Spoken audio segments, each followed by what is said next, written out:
did this in the wrong order. 480 episodes. We're still professionals. Recording in progress.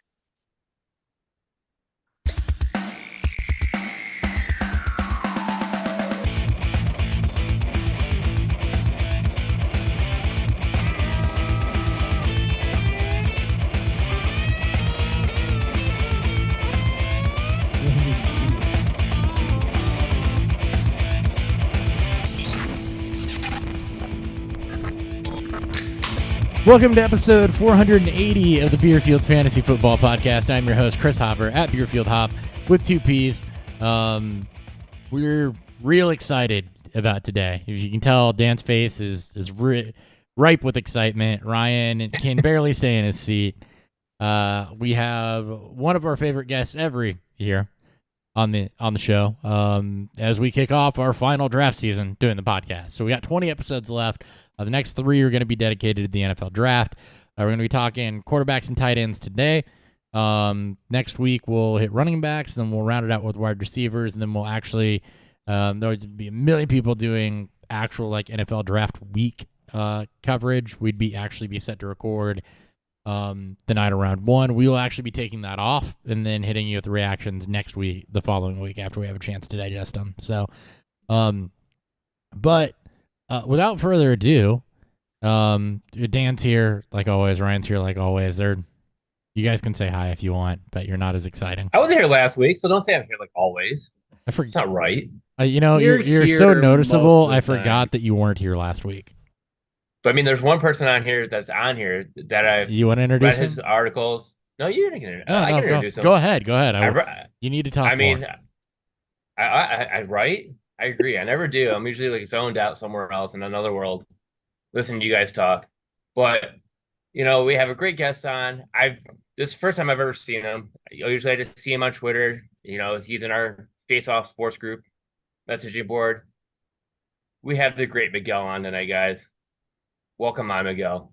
Awesome. Thanks, Ryan. I was happy to be here. Happy to be back for I don't know how many years it's been now with Dan and Chris here on this pod. It's sad to see that it's going, but as you guys know, this is probably like my last draft season too, really being active. So thanks for having me on one last time. Hey, we're happy to do it one last time. I think this is year 6 that we've had you on, because year 1 this is like when we started year 1. So yeah, that sounds about right. I think I'm year 7 in and then fading out. Yeah. It's been a long time. I feel like I'm a parent that watched their kid grow, and by kid I mean by Twitter, when it becomes nice and cuddly, and then it just becomes a piece of shit that you want to kick out of the house. I feel like that's where I'm at with this right now. It's like, oh, cool. This space has went from, oh, this is nice and cool, everyone's respectful, to, let's fucking burn it down. It's fine. Yeah, who needs it? You got a warrant out now. We're all just like a bunch of fucking assholes. It's great. It's like, okay, we're done. I think this is it. I think I'm ready to move on. Similar. I wasn't going to take it that far, but in terms of just watching the whole industry, or at least the fantasy football Twitter. I mean, what fantasy football Twitter was when I started, like when I first got going, it was a desert. I mean, there were a few accounts out there. Mm-hmm. 4for4 was really had like maybe the best podcast at the time. There wasn't a whole lot of people out there. There wasn't a whole lot of content out there. And so to watch it grow from what that was to what it is now, which is why I kind of like, it's passed me by in the sense of like, I've seen so many people doing awesome things that, I kind of look at them like, am I really offering anything that I want to continue doing? Like, I've lost my passion for it's a lot of work to pull all the data and get it all together every year. And life gets in the way. I've got more important things that I'm working on these days outside of this, and priorities come into play. But I also see what everyone else is doing, and I appreciate what a lot of people are putting out there. That I'm like, what, let these people take it on. Right. Yep. I might still do like the QBAYA thing, like that's still, and next up is burning down Trevor Lawrence this year, but. That is still my passion, so I'll probably be around doing that. But outside of that, I'll probably retire most of the rest. And we've been doing it 7 years right there with you. This is actually this episode, I guess, in our cycle of things. It's probably not date for date, but in our cycle of things, this would be the start of year 7 for us. So we're 500 episodes, just an arbitrary goal I set. So that's what we wanted to get to. But same thing, we came into a space that was very little, and I think that we've all gotten some cool things out of it. We've gotten to do some cool things. I think we all got to do some things that when we started, we were just like, I don't think we're going to get to do this, or, it'll be cool if a couple people read this. And, we've gotten to grow up and hit the bell curve and then kind of start to wind back down as other people with more passion, more time, take it over. But, props to you for hanging around as long as you have, because we have seen a lot of people come and go in the space over the last 7 years. Most people have the idea to start it, and then they're done, maybe even before the end of the first season. So, one of the things I learned early on is like I thought I was going to be like so many of the analysts that come in and they want to write all these articles and get their voice out there and do all that. And I did that for a little bit, where I was trying to write articles like every week. And I realized what a heavy lift that was, on top of like, you work 40, 50 hours a week and you've got your family and everything else that's going on. And I was just like, quickly realized, one, I do not want to do a waiver wire thing, like quickly hated that. And I instantly figured out what it is that I liked and didn't like fast. And that's like one of the things I've talked about many times throughout Twitter is like, if you're going to fail fast. Because you don't want to stick around doing something. Like, find your passion, find what you're good at, do that. And I did. And I was pivoted into just like, I'm going to stay in my lane, do my own thing. But a lot of people come in and they have high hopes, and that's great. It's good to have goals. But it also shows how much of a burn and churn this industry can be, because it's a lot of time that you've got to commit to this over. It's not just, a 17-week season or whatever. It's a off season. There's always news going on, right? You got Rashee Rice out there crashing cars, and what does that do to his dynasty value? And then you got to write an article on that, and it's a lot of work. So kudos to everyone who can pull that off week after week. Like, I look up to those people. I wish I could do that. It just wasn't in the cards for me. And with the way the algorithms it's a 52-week season. Yeah, it is. With the algorithms, the way that they've changed, you've got to take, you got to be a lot more cutthroat to get your stuff out there, to get yourself seen, and it's really hard to differentiate yourself anymore. So I remember when it was like all long form articles that people were into. Like, that was the first wave. Long form articles. Not anymore. Now it's a 15-second video. Yep. And then it started, and then I remember when it started turning into video. I forgot who I was with at the time, but they were moving more into the video space, and I was like, that's exactly where you guys need to go. I'm like, that's where everyone's going to want videos. I didn't really see like the whole TikTok thing, like nobody taking off, right, or anything like that. But I knew that people would rather consume a video than read 500 words of whatever, anyone would write. So I was right about that's where the industry was headed. Well, in pandemic era, I think really hurt podcast consumption without the commutes or anything like that, with people not traveling to and from work, not having that drive, or sitting in traffic for, 1 to 2 hours a day. That really sucked on people's time to consume podcasts, I think. And that kind of, we've seen a massive downturn over that time frame in particular. Like, we were already starting to trend down anyway, just because we stopped kind of caring but about promoting it and driving it. But it really turned down after that, which people didn't have time to listen. But anyway, that's been a lot of Bill arriving. I can't type. That's been a lot of kind of our journey, I guess. So it's good to have you. Let's have some fun. Let's enjoy it. Yeah, let's do it. All right, let's do it. Yeah, dude. What are we all drinking? Are we? We're doing. Am I skipping ahead? Here, you're transitioning for me. You haven't missed a beat. He is not. What's fueling Beerfield?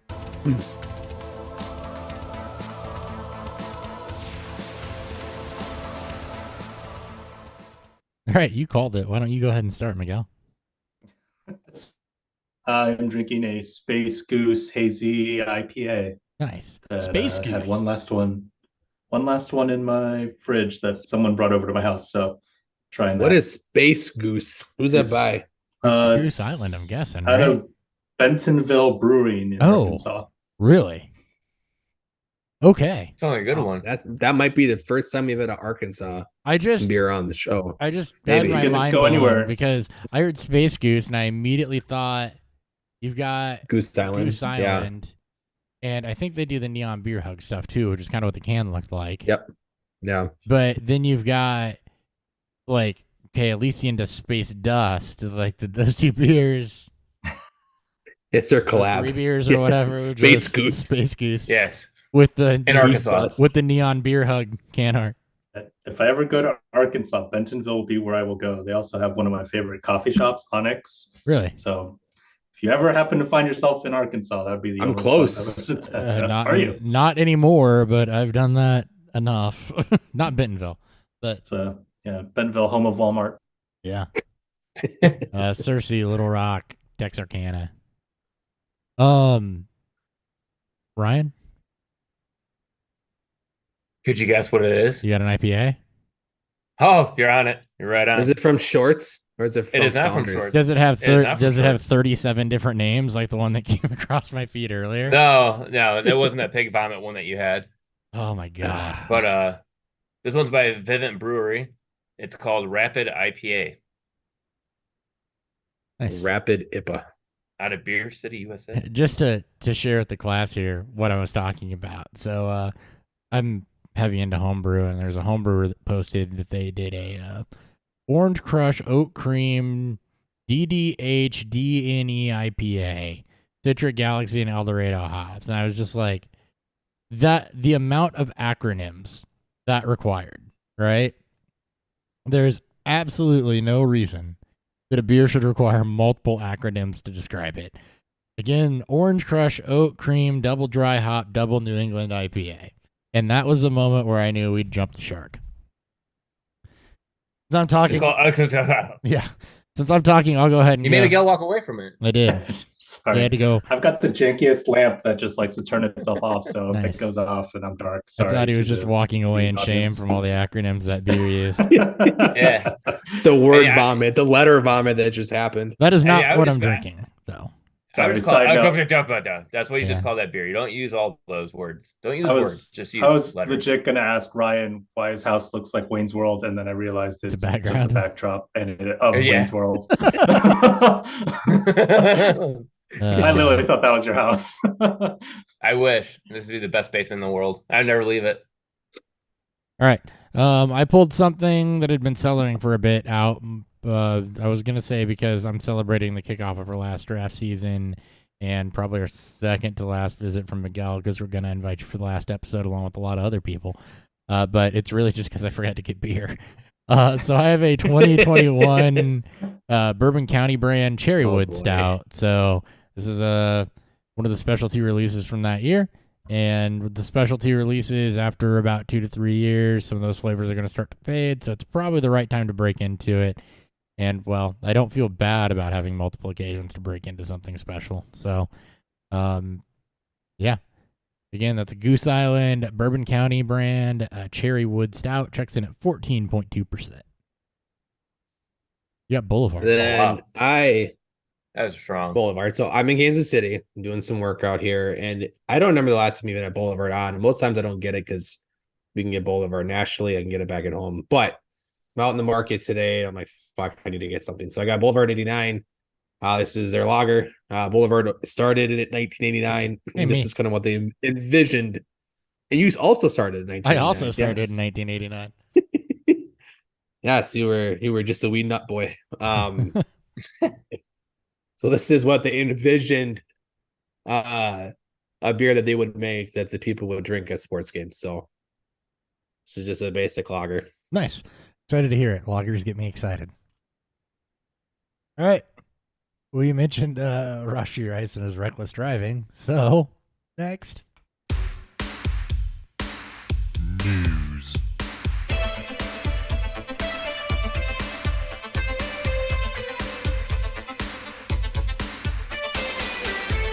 All right. Rashi Rice got busted reckless driving. There's dash cam of this. It was a hit and run situation. Attorney came out, I believe, today. It admitted that it was Rice behind the wheel, fully cooperating. Only minor injuries to 4 people in the crash. NFL typically lets the legal process play out. Luckily, this is not a Henry Ruggs situation, but very easily could have been. Suspensions coming. I know not until after the legal process plays out, because that's just how the NFL does things. And since it wasn't a rug situation, it's not going to be that drastic of a response. But do you guys see suspensions coming out of this, or do you see it going away? I think he'll get suspended, and then it gets just Reduced. down to just Yeah. reduced to nothing. Like I don't think he'll get suspended, but I think the league will come out and then he'll appeal it and probably get nothing, at most a game. But I see, just yeah, assume two at I just most. assume I it think have to be two. fine. Maybe the team finds them too, just to drive home the message. It's not like Kansas City's that far removed from Rugs. some bad reckless driving, even though it was drunk driving and it was the coach's son. Like maybe they want to set the tone and maybe find Rice themselves, or maybe do a self-imposed, who knows, but I don't think he misses time. Yeah, I don't think he misses a lot. I would agree 1 to 2 games at most. I think this is going to be more of a civil case for him, where he's just going to get sued by everyone that got hurt, and he's going to lose a lot of money that way. But NFL fantasy wise, like if you're able to Buy trade low for him, in Dynasty. if you like the they buy low talent into my and you clothes. want to buy low, you probably should have already. It should not move the needle. At this point, it's probably not going to move the needle. I doubt too many other people are. I'm guessing this has already been out there. We're not the first to probably say this, so yeah. And it shouldn't move the needle anyway. It's not that type of thing.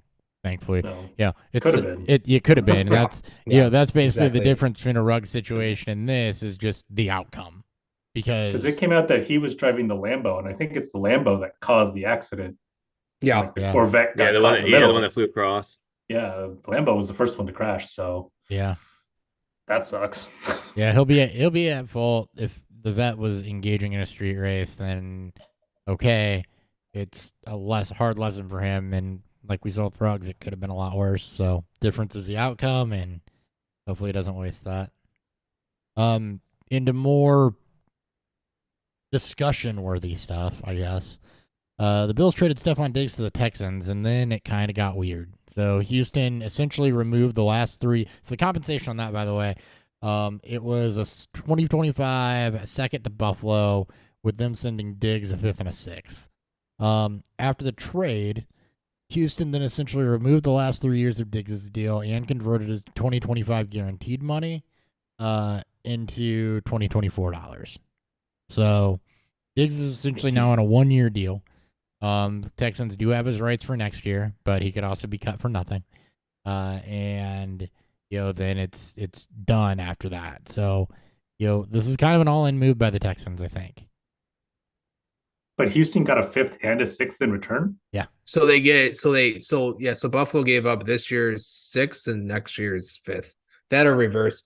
And the second they got in return is Minnesota's second that they gave to Houston in the trade up deal. So they essentially got a top 50 pick at worst. I think at worst, because I don't think Minnesota's going to be great next year. But they essentially got a top 50 pick for a 31-year-old receiver who declined after Ken Dorsey left. Big last. Yeah, big time. It's a win. It's a win-win for both teams. Yeah, it's like a grosser win-win, because you would think, especially Buffalo with already bleeding picks, not getting a pick in return for this year just felt a little weird.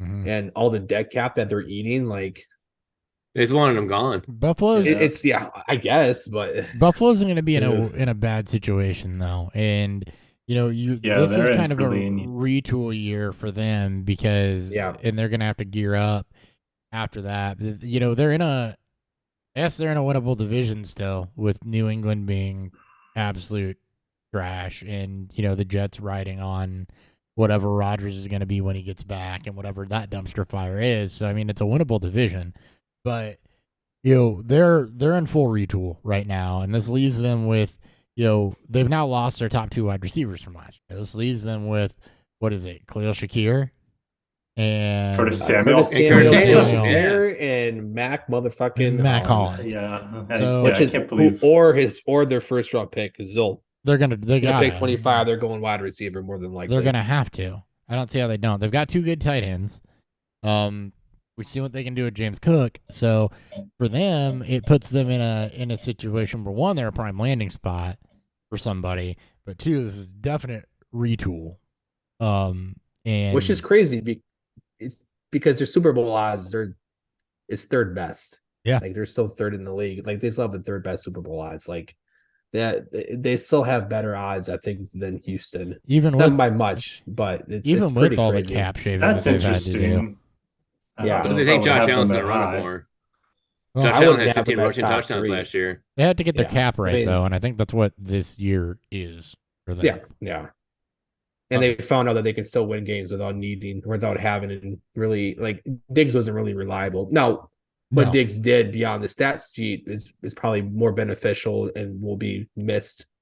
Mhm. But like you're not going to get Curtis Samuel, he's not going to pull, It's double not- coverage or shaded coverage his way on every play. And like No.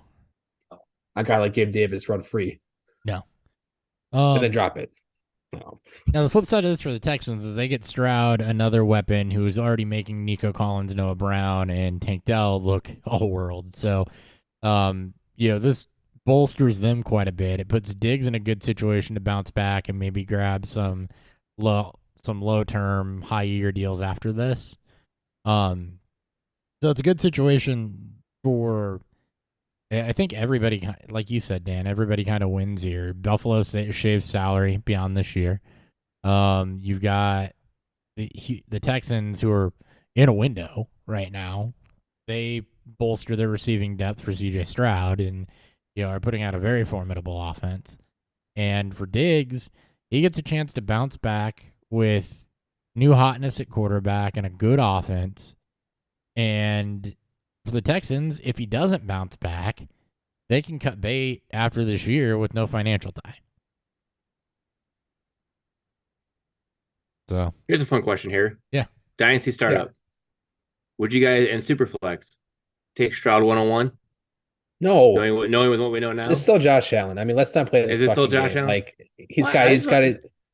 I know, Just asking. but like so Heath Cummins put out a poll asking a very similar question. And it was basically even. And I'm like, I love reactionary polls because it just ignores what Josh Allen has been for 3 years. Yeah. And like Stroud basically needs to be Mahomes to be the QB1, where Allen needs to basically still be what he was last year, which was and that's the rushing machine. difference. Yeah, exactly. Not Yeah, the- And Stroud they're still barely going ran to the get a ball. wide receiver. Like they're still going to improve the receiving core. Yes, the loss of Diggs is still a thing. and yes, But you're CJ gonna Stroud's inject top. some youth. Sorry. He's He's top already five. top for 10. He's sure. top five. He's That's already what I was top going 10. to say. He's Top top five. five. So absolutely, he was already top five though. Yeah.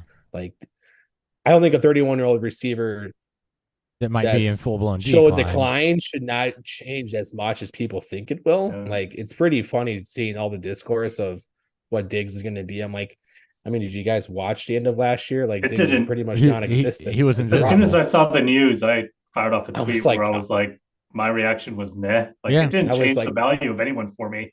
No. If you're raising Stroud on that, I think that's bad process. If you're Go. lowering Collins or Tank Dell on that, I think That's what I was also going to bad say. If process. you Exactly. go get Collins or Tank Dell right now, if people are buying that, I would that Diggs rather. is going to hurt them. I mean, we all saw Diggs at the end. Like, sure, could it be the Joe Brady just sucks at scheming people open? It Yeah, literally happened. probably. Probably. His But- downturn happened as soon as Ken Dorsey got fired and Brady was brought in. It's actually pretty funny. if you Right. go- It look when does it it was does coincide pretty with big. that. Yeah, Yeah, I it do agree does. with that. But to your point, yeah, he's 31. He's only on a 1-year deal. I think personally, as far as the trade goes, I think Houston jumped the gun 1 year. I don't think they're like ready to be a Super Bowl contender, so I wouldn't have traded a second for that this year. Maybe next year I would have done something like that. Well, But yeah, I don't But- think he adds much. Like what so let's say he does bounce back and he's Houston's offense didn't need another receiver. They were doing just fine. They Yeah. had two good receivers that they were working with, and they have a tight end that's league average, slightly above league average. So, and then you added Mixon, which is really what they needed to fix was the running game. I'm not sure what Diggs offers that is going to elevate that offense to some level it couldn't be there without him. I'm not either, but Like on one the of flip, those, one of the three receivers is going to miss out. Yeah. We just don't know which one.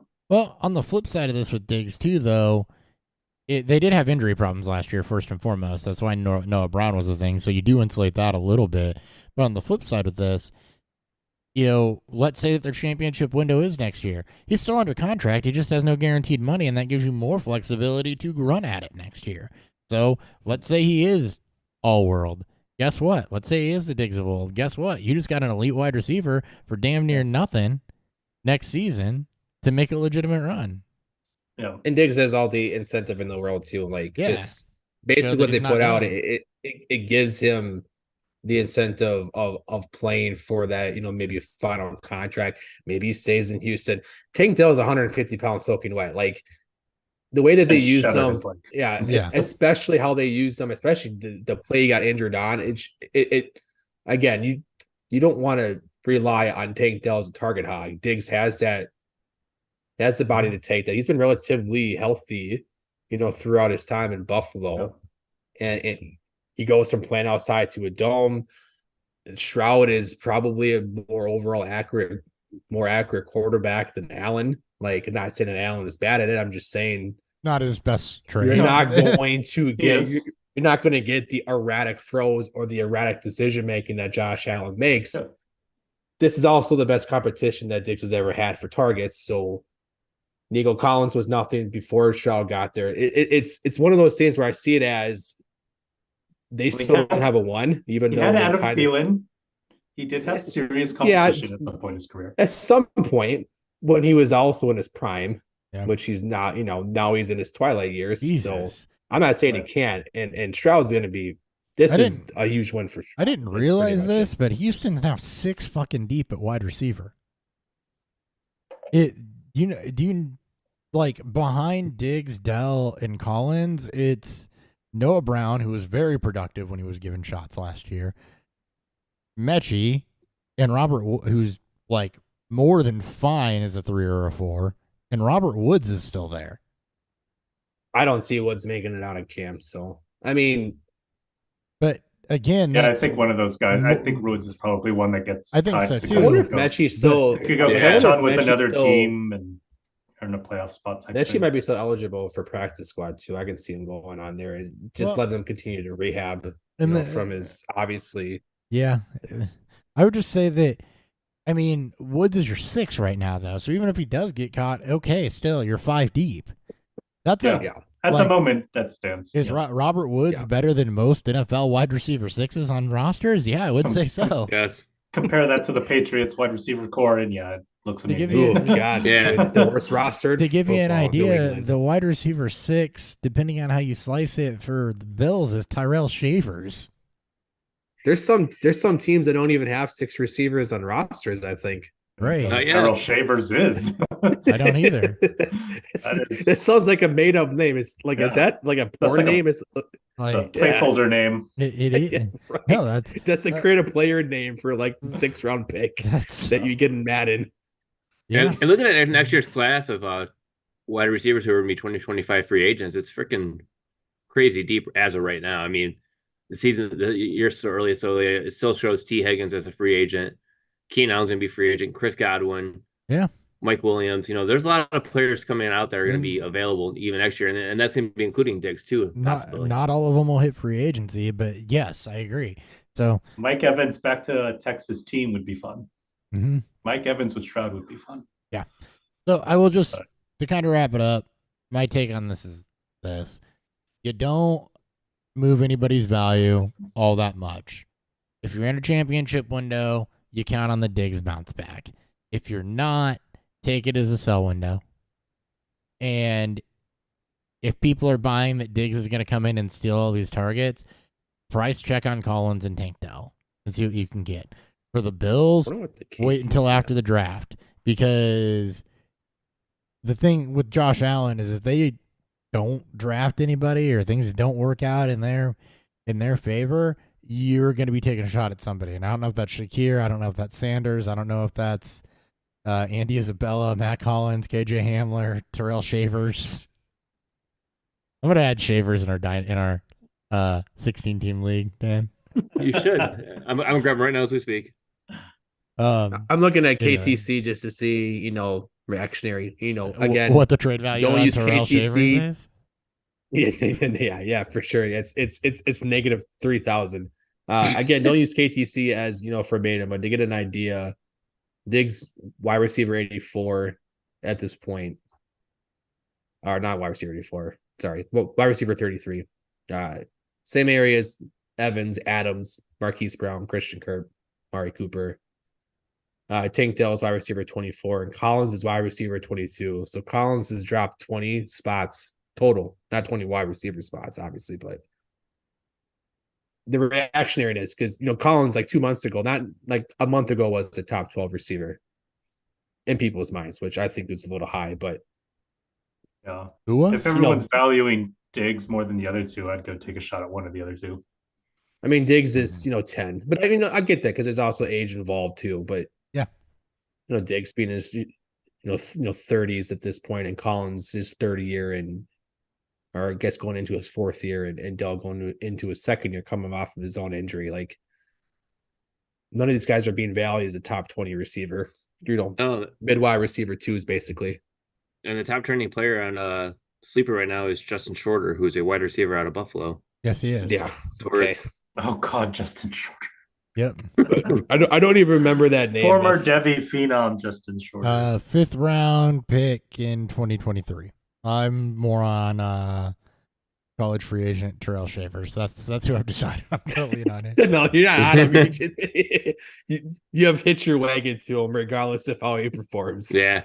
I'm using all my fab on him. Josh. He is your Josh. I'm gonna go pull him up right now. Let's see what he's all about. You cannot get this, folks. I am confident in telling you, you cannot get this analysis anywhere else. That's about to happen right here. Jesus No, Christ. not this analysis. Most analysis you find everywhere else is the exact same. It's copy and paste from everyone else. Is he not even? He probably doesn't even have a profile page. He did. He does not. He's got a doesn't? Facebook startup account page. It's just his shadow. He's on Facebook Marketplace. I am a wide receiver in the NFL. Yeah, please hire me. He literally does not have a player profiler page. That's fucking great. He is. That's how great he is. You are not going to get the information you're He looking is for. 6'4", 211 pounds. That's a good size receiver. 6'4", 211 out of San Diego State. That's an undersized tight end right now. Yeah, it is. And let's see. No, Sam Laporta. Oh, here we go. Did he play basketball too? Was that basketball?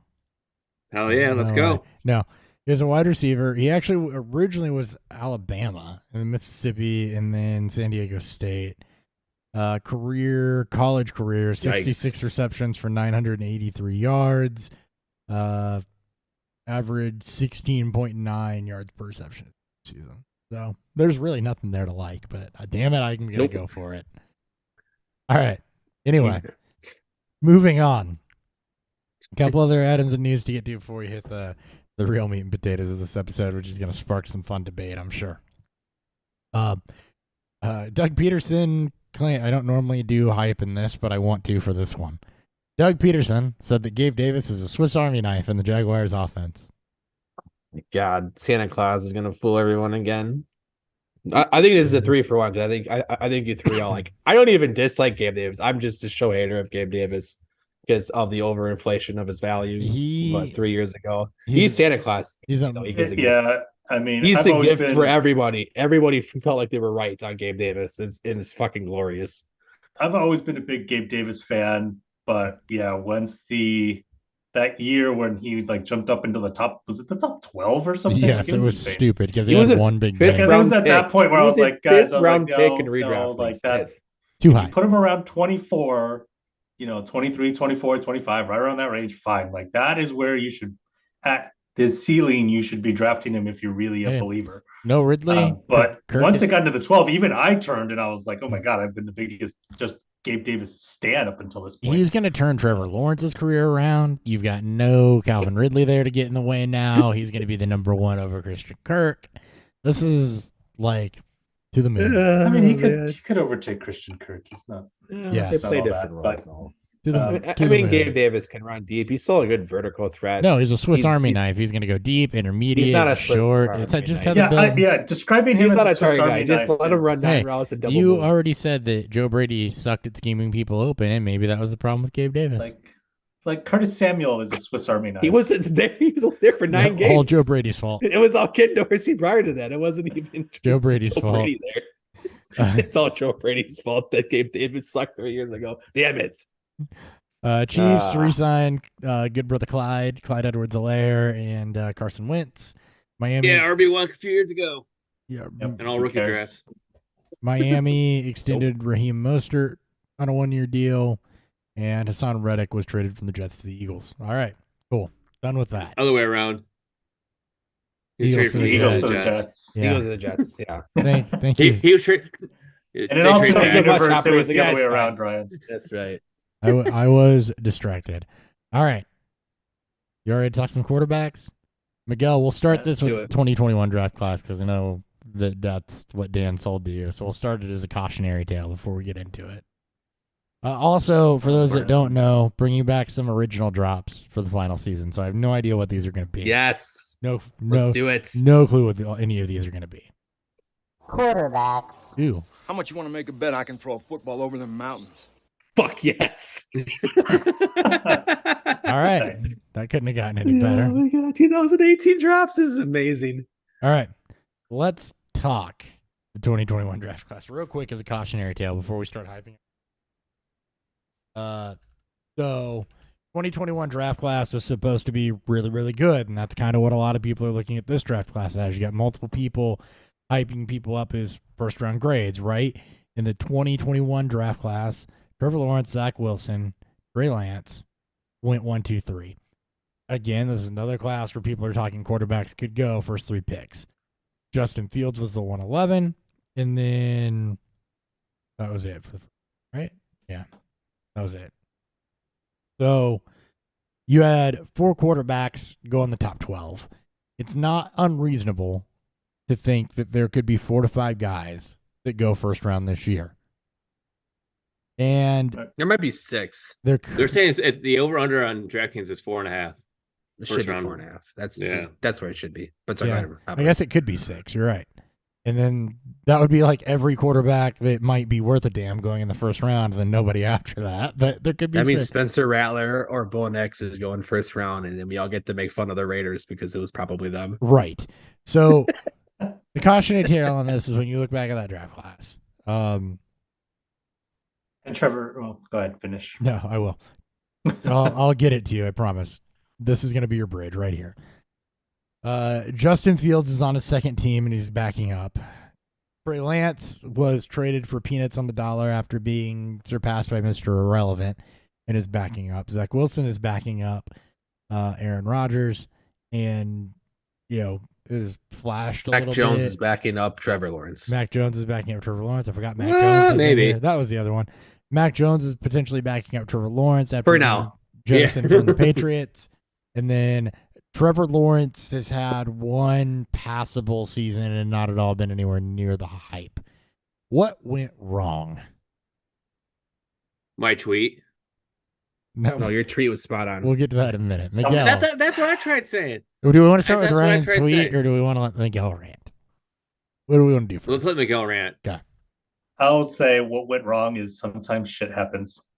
That's the way the draft goes. Like, look, we all liked the 2021 class. Like, you could go back through my tweets and I'll have egg on my face all over the place because I like Trevor Lawrence and Zach Wilson, Trey Lance, and Justin Fields for fantasy purposes. But,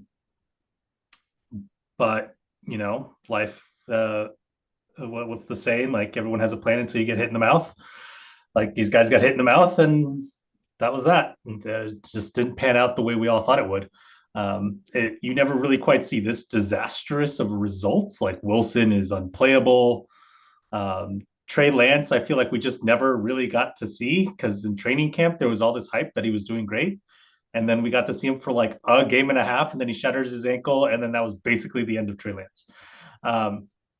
So there might be some injury thing there that really hindered his career. I would give you that. When he did play, he was okay. He wasn't horrible. He didn't look completely lost. He wasn't a deer in the headlights. Opportunity matters.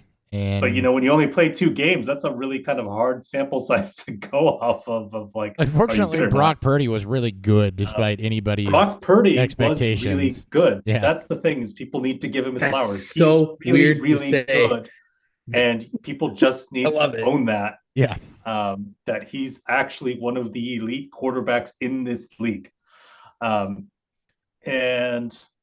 when you have that one behind you, then you get Wally pipped, and that's basically what happened to him. And now he's behind Dak, and he's never going to see the light of day because he's not beating out Dak.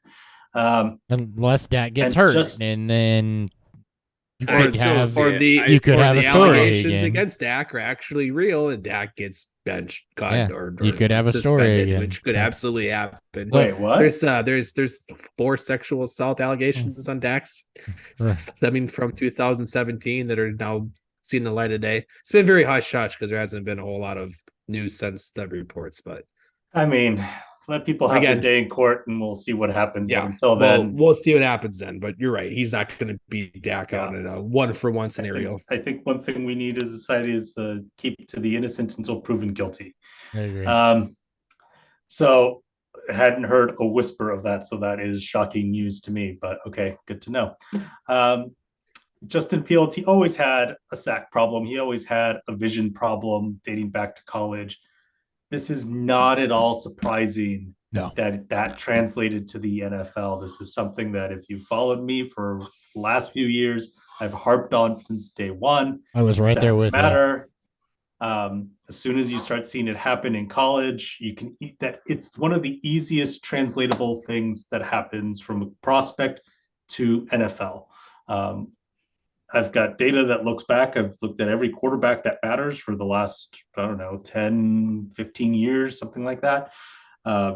You look at their college sack rate and you look at their NFL one, it's either very close or it's like dead on, or it skews higher. No surprise, it usually skews higher because when you go to the NFL, you're facing tougher competition. So you're going to get sacked more. So if you're getting sacked, so if your floor is up higher than what it should be, if you're starting at a higher rate, then you're going to get sacked at an even higher rate in the NFL. Like, that's just common sense. So that should always be a big red flag. And there is a prospect this year that has that big red flag, and we can get into that later. There is indeed, and we will talk about it. Slow progressor through his reads, often leading to covered sacks, was the biggest con I had on Justin Fields from his draft year. And then Trevor Lawrence, he did look like a star. I know once we got closer, like around this time, we were starting to go, there was a little like, is he truly the star? We were having that moment, but we usually have that moment with any prospect. I'm sure that's happening with Caleb Williams now. Yeah. It always happens. Take it or leave it. But, Wart's come out, and he's come in and he's been fine, but he hasn't lit the world on fire. He hasn't lived up to the hype. And that's my beef with Trevor Lawrence, and the perception versus the reality on Twitter. Is the perception is he's still this, like, the prince that was promised, versus really he's more of a pauper, and he's just like Derek Carr, but he's got cool hair, so people seem to like him. But he's honestly worse than Derek Carr. What, Miguel? Like, we're just becoming BFFs right now, man. He is statistically, through the same amount of games. I had a tweet out. I'll try to find it. I don't know if they've done 40, 50 games, whatever they've played through this far. I compared him versus Carr, because 4 years I've compared him to Carr now after his rookie year. And he is statistically worse across the board than Derek Carr. At best, you could say they're okay. They're kind of close. They're par, but great. Do you really want that Lawrence is par to Derek Carr? Like, no. Do you know who he compares statistically to right now? No. Who? Daniel Jones. Yeah, without the rushing upside. Exactly. Yeah. That's how sad it is. And people are just like, dude, I got dragged up and down through a fucking field about my Trevor Lawrence take on him. But and I was on the same thing. I was all over him. I said, this guy's a can't miss. He's great. I think, he's going to be the next type of Tom Brady type of player that we're looking for. Yeah, he doesn't have the rushing upside, but he knows how to use his leg when he has to. Mm-hmm.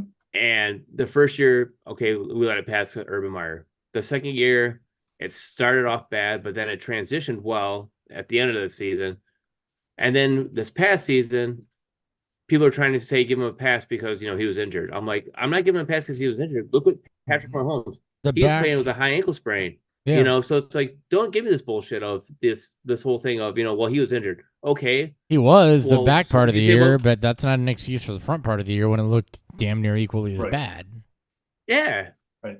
This is my thing with Twitter, and what I've been trying to harp on is that we make way too many excuses for the player and try to blame, like, oh, it's not the player, it's the environment, it's the coaches, it's his teammates, it's the shoes he's wearing, it's his girlfriend, it's this, it's that. No. Like, think about yourself in your own job. If you fail at your job, like, I've been fired once. It wasn't my coworker's fault.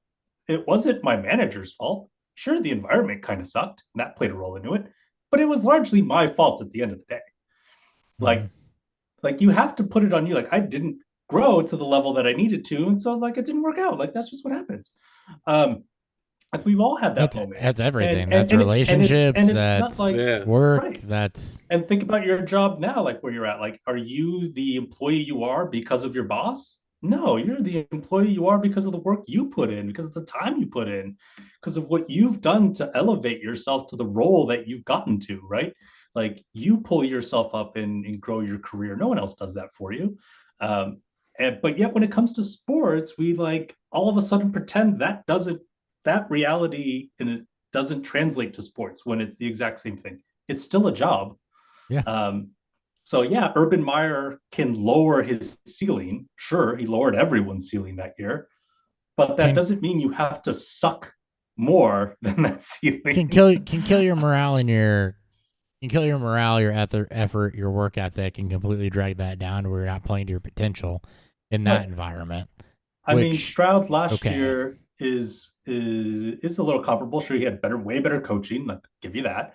But he was going up with his fifth string O line. Yeah, he starting didn't week 3 or exactly. 4 or something, And Nico and he had to play with that the whole Collins year. and Nico And look what he Collins did. hadn't looked anything more than just a guy up until that Right. point. Nico Collins has been And nothing but a guy. Tank Dell was an Um, undersized receiver, and Yep. Yeah. Quarterbacks are the tide that lift all boats. Like, that's what you have to look for. Can your guy get the most out of any situation he's in? Sure, he's not going to have an MVP season under Urban Meyer, but it doesn't mean that he has to have the worst season of his career under Urban Meyer. He can have an average one. Um, and that's what you really got to find. So that's what I look for in quarterbacks. So when I saw that Stroud is just like blowing it out with the fifth string O line, with these just pretty basic wide receivers, to the point that Houston felt they had to go get a star receiver. So let's just put that out there. That shows you that this is like a very special talent, and you just haven't seen that from Lawrence. So we just have to have our come to Jesus moment and realize that he's not horrible. He's not Zach Wilson bad. Not saying that, but he's league average. You can put him around the Ryan Tannehill, Derek Carr range, and that's just who he is, and we have to value him that way.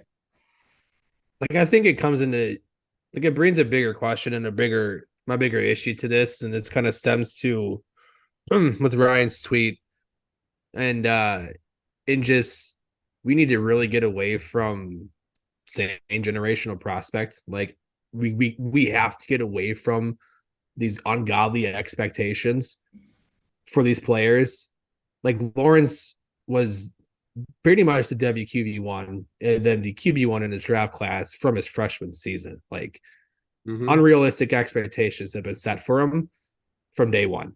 And it just only got amplified as we got closer and as the film people started to grade him out. And PFF considered Lawrence to have 0 holes in his game, and by all accounts he hasn't really shown any massive holes. Right. I agree with Miguel. Like, we really got to get away from saying the Urban Meyer season's all on Urban Meyer. Lawrence had 40 money throws that year. He was balling. He was doing the best that he can. Under Doug Peterson, he's at near 20. Like, they're just not asking Lawrence to do what a lot of us thought he would. And it's resetting expectations. And to go back to what Ryan said in that tweet, in trying to lower the expectations of Caleb Williams down and not trying to make him basically have to be 2018 Mahomes, right? That is, to me, a generational rookie season. Yes, Mahomes wasn't a rookie, he hadn't started yet. That, to me, is a generational rookie season. If any quarterback does that again, we'll have a conversation. Stroud was pretty much Lawrence last year in terms of his efficiencies and everything else. And the expectations of the player, the perception of the player are vastly different. Oh, huge. And this concerns me because we are basically taking Stroud in a very similar season in terms of production and underlying metrics, outside of maybe a bit better yards per throw.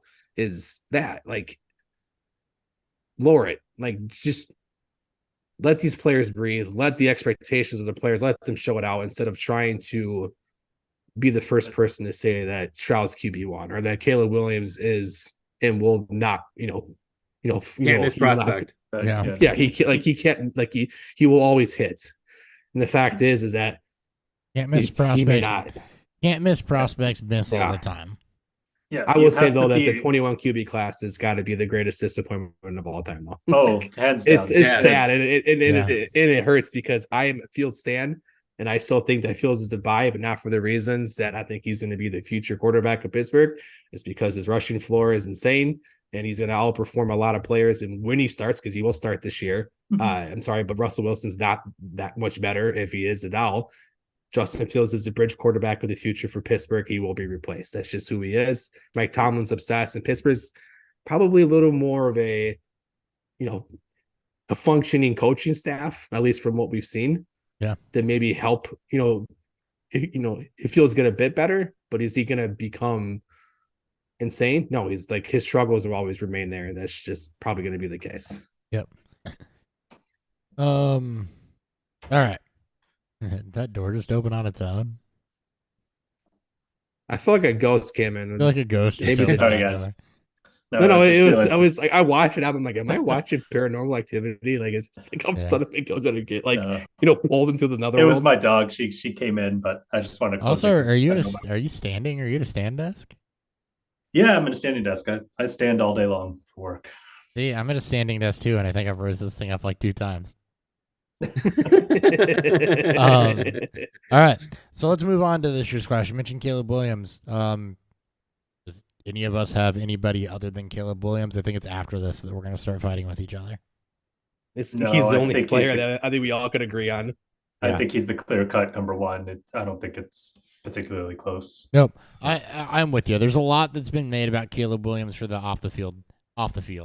And I've questioned for weeks and gone back and forth on, do you believe it, do you not believe it, or how much of that was other teams and people leaking things to try to push the Bears into keeping Fields and trading out of that, playing games through the media.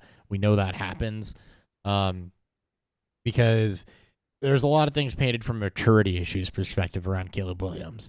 You got the periods of you got the LeVar Ball scenario, if you will, with the over-involved dad. There were reports of not wanting to play for certain teams, requesting ownership stakes, loopholes in rookie deals. Big ado made about withholding combine medicals, and when you got the details, it made sense. We've talked about all this, so I don't want to rehash a ton of it. Not hiring an agent because he's, quote, grown. A bunch of things that screamed immaturity. And then it seems like after the Bears got rid of Justin Fields, a lot of that stopped, and people are just focusing on, well, this is what, and it's like meme pages focusing on it now, and not like big media outlets trying to drive that down. And that makes me wonder how much of that was gamesmanship. So setting that aside, because I think first off, I guess I don't want to set that aside first, because that's the only real knock that there's one more that I know Dan will talk about because we've talked about it, but that first knock, the biggest one being the off-field stuff. What are your guys' takes on all of that? Was that a lot of ado about nothing? Was that gamesmanship from other teams, or is that a concern that you could be in a Jamarcus Russell situation? I think a lot of that. Yeah, I'm not terribly concerned. I think a lot of that came out while he was still in college, like the wanting ownership, the not wanting to go to certain teams. I mean, Where does that come It was from? dad. Like Who was the it- source? Like if it doesn't was come his directly dad. from Yeah. him, I don't. It doesn't really mean much. Like sure, everyone's going to say something now, way ahead of time, but once push comes to shove, like things change. Him not having an agent, does he still not have an agent? I didn't know that, No. but okay. He's not supposed to get one until after the draft. I think is been what he said. But He's he going to also- get one after, But which he is also that's doesn't really more than- need one because the rookie money's He set. doesn't It's need one just because language. he's Yeah. Yeah, he's going number one, so he doesn't really need one. And look, Lamar Jackson has never had a agent, and we all clowned on him for it, and I think he's turned out just fine. So who Yeah. cares? Who's the clown now? Yeah, exactly. You know? Right. I've been a Uh, believer the whole time. Mrs. Jackson knew everything all along. So, and he might have an Sorry, Miss Jackson. overinvolved dad, but that dad definitely doesn't rise to the level of He's Ball. not Lamar. LeVar Ball. He's not LeVar Ball. No. Like because I don't even know what he looks like or what his name is. And then he's not trying to start his own like clothing athletic Shoe company. Yeah, that hurts his kids. And his kids, they seem to do all right in the NBA. Like it didn't really hurt their career from performance standpoint, so they were fine. Well, not as much as Lonzo. Not as much as Lonzo's knees did. Yeah. Lonzo's Oh, knees man. just gave out on him. My son's got a pair of mellows right now, so Yeah, for what it's worth. there you go. So I think it's much to do about nothing. When you're the number one guy, everyone's going to try to come and take you down and find different angles. And I think the fact that they have to go to these angles to try to find something means there's really probably not a lot there to really go get that's concrete. It's almost like tabloid stuff at this point. Like you're reading, you're standing in the grocery line, checking out, and you're reading the National Enquirer on the side. Yeah. It almost feels like that. So I'm not terribly worried until I see something, like a TikTok that someone leaks, like when, Trey Lance was at the strip club or whatever. Like, again, don't really care that didn't impact Trey Lance. Whatever. I don't think him going to the strip club, it's whatever. But unless something like that comes out that shows him doing something He's smoking that weed is out of a gas clearly mask. concerning, right? If he's Larry Tunsil, yeah. Yeah, didn't hurt Larry Tunsil either. Nope. But something really egregious would have to come out in that sense where we go, okay, now I'm going to care. But until then, I think it's just a lot of rumors, and then that's all they are. So, And the funny thing is, too, is he only visited one team. The one team said he wasn't going to be drafted by, and that was the Bears. Yeah. Right. He says he's visiting the Bears and he's done. yeah, Because he was always going to go to the number one team. Like, Yeah. No one's got that pull. and he knows. and Maybe Archie Manning will, but that's about it. and there's not really anyone that's particularly close or challenging him for the number one pick. So let's talk about that. Why is that the case? What is there to like about the on-field product? What do we not like about the on-field product? If there are any red flags, let's talk about that for a minute. He's basically it's the off script, like what he's able to accomplish. He basically looks the most comfortable when it comes to playing out of structure, when it plays off balance. He doesn't scramble the run, he scrambles to keep the play alive. He's the best quarterback I've seen ever at keeping his eyes down field and letting the play become is what it is. Now in 2023 this year, with no Jordan Addison, with the worst offensive line, with arguably a worse defense than what USC had last year, hero ball mentality became a massive problem, and he got exposed against good defenses. Not really so much exposed as that he had a lot of drops, he had a lot of issues when it comes to trusting himself and what he needs to do. So they'll need to be getting him back to the form of, you can play hero ball. The best, every quarterback in the league that's good at football, that's done what he's supposed to do, all have the same problem. It's they're the best player on the field. They know that, and they want to do everything they possibly can. Josh Allen has made a career of, you have to live and die by the Josh Allen. Like, you have to. He will make super plays, but he will also throw for 40 touchdowns. And will you to a Super Bowl, or at least into the playoffs, and then get screwed over by the Chiefs. But that's one other issue. But Caleb Williams, he's as easy as it comes in terms of a prospect and figuring out who he is. It's just, how good is he going to be?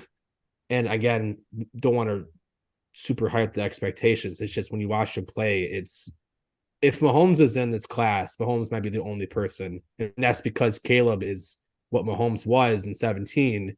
So That, we didn't like quarterbacks that looked like Mahomes in 17. Like but it we was should an air have. raid offense. It was erratic. It was why is he holding the ball for 6 seconds? But Like we weren't used to that yet. yeah, And here we are. and we should have, because you mentioned that he's the best you've seen at keeping his eyes downfield, and up until I watched Caleb Williams film, the only other player I'd seen shit like that from was Patrick Mahomes in college. I'm not necessarily making that comparison or saying that success level is going to be the same, but I will say that there are a lot of similarities in extending the plays and being able to make throws from any angle. In knowing when you need to move the pocket, when you need to get out of the pocket, keeping your eyes downfield, and just being able to do some of the off-script stuff.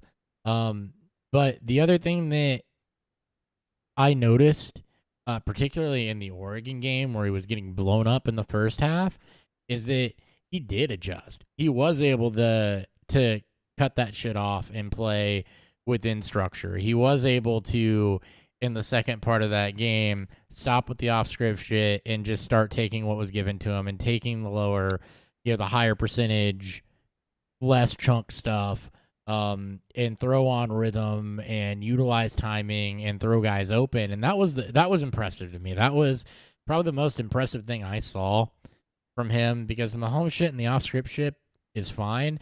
But in that particular game, he was getting blown up trying to do that.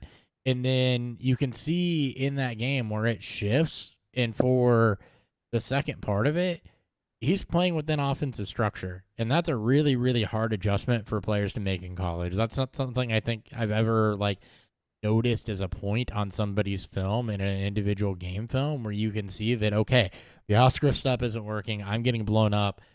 I need to play more within the structure of the offense. And then he did it, and they ended up winning that game. I mean, I think you guys both said everything I probably would have said.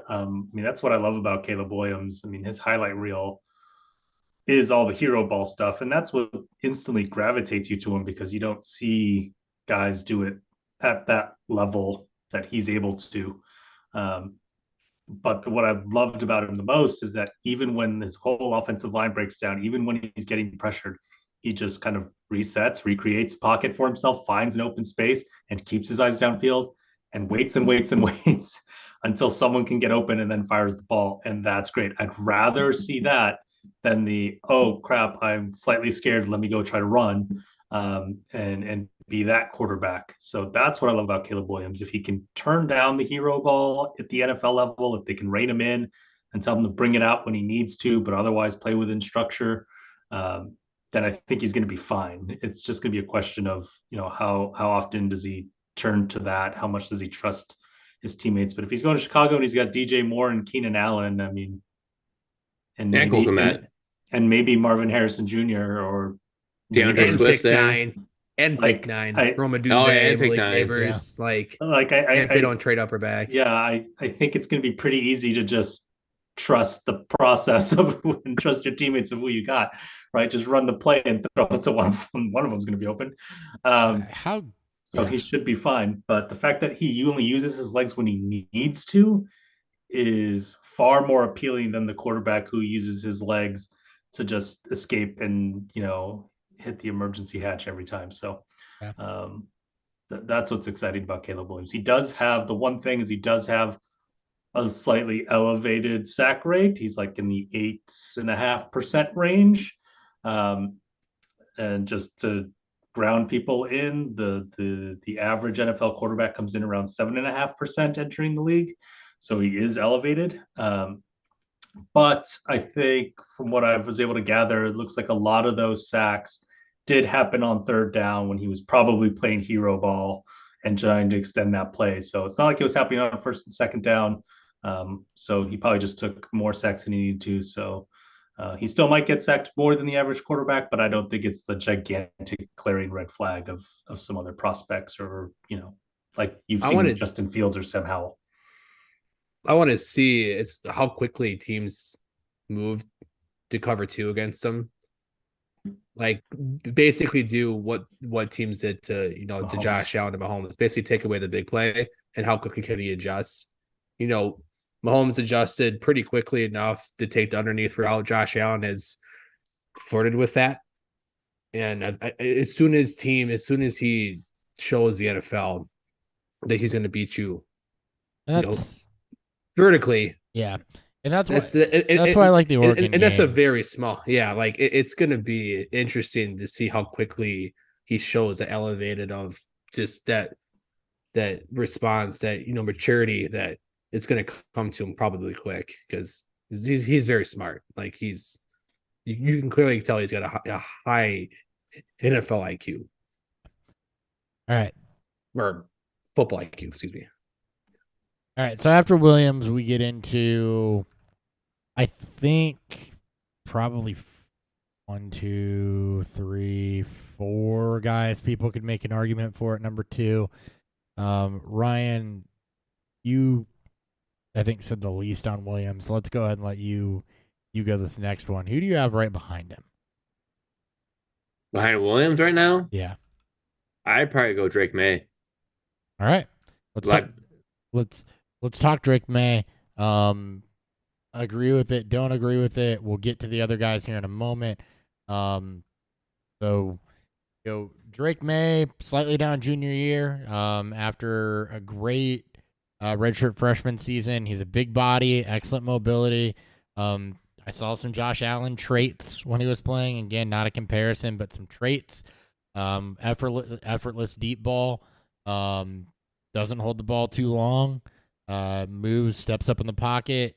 Avoids pressure.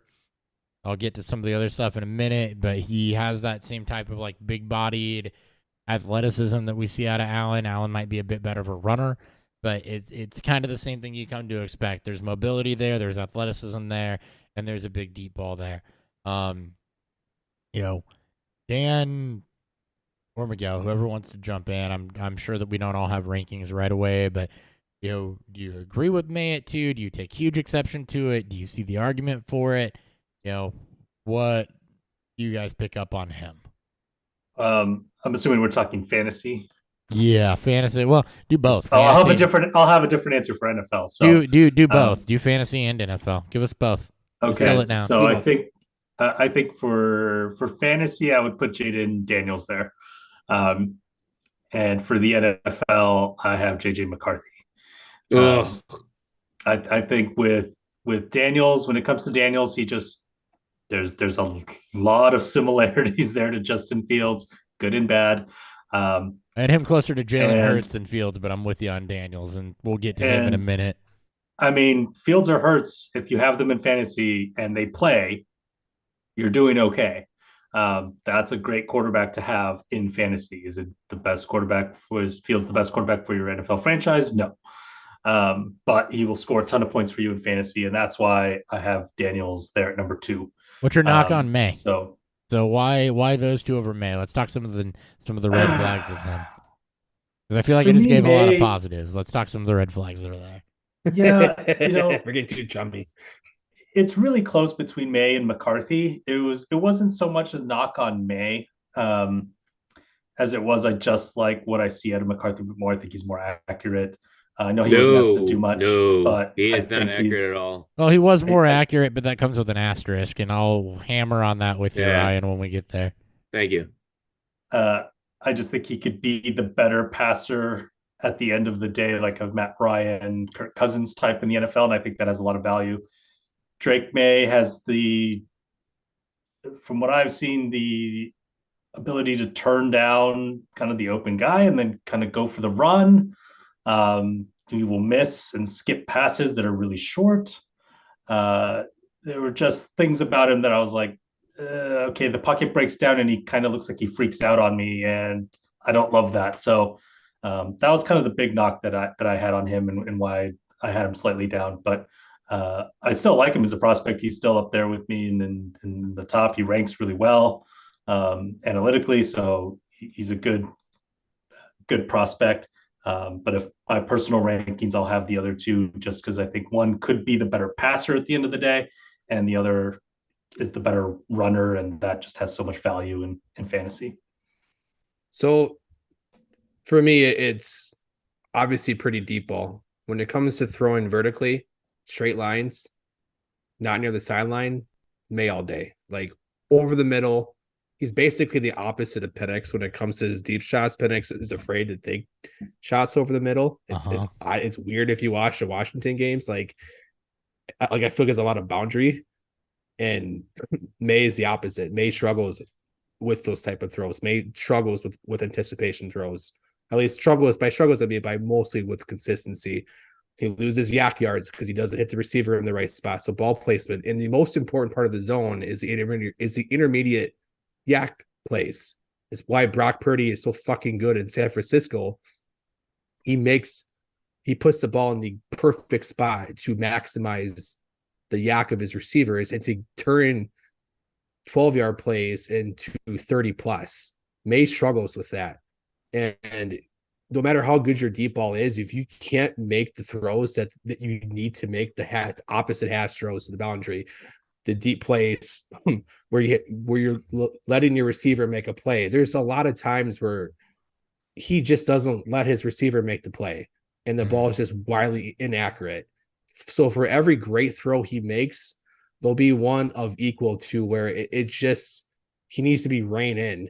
And there's a lot to work with. He's 21 years old. Like he looks very comfortable when he needs to.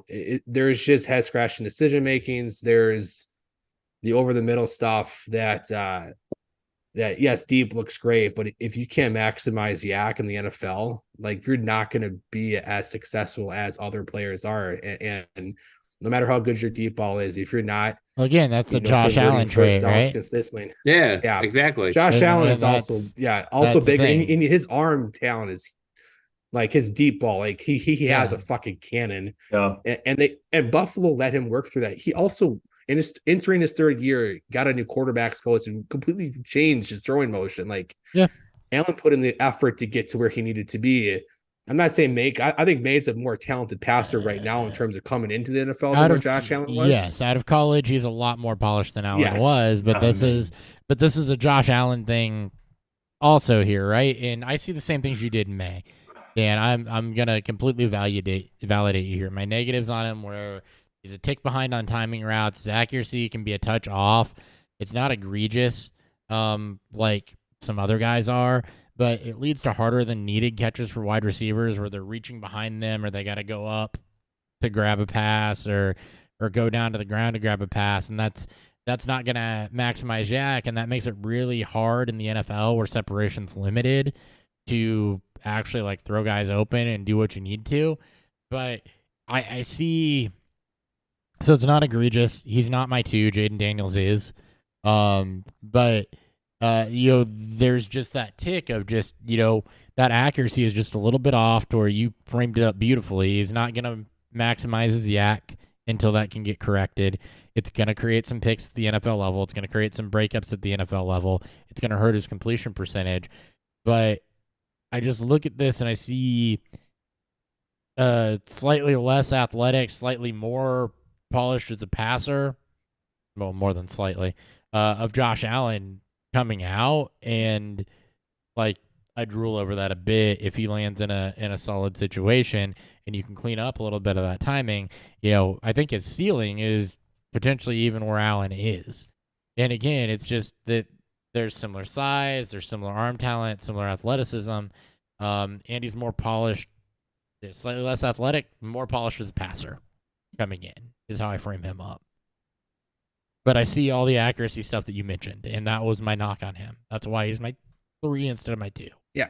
And I still like May because I still think there's a lot. Like having the deep ball ability is a very important thing to hitting that ceiling. Like what separates him from a Bo Nix, like, which isn't saying much because Bo Nix sucks, but it's what gives him and why teams want to take a shot at him, right? He has the things that you and I are gonna fight. Some of these quarterbacks just doesn't have. Like you it and just I doesn't are happen. gonna fight so hard on Nix and McCarthy, and it's gonna be glorious. I'm like, are you saying? Oh my fuck, Bo Nix! My God, I got Nix over McCarthy.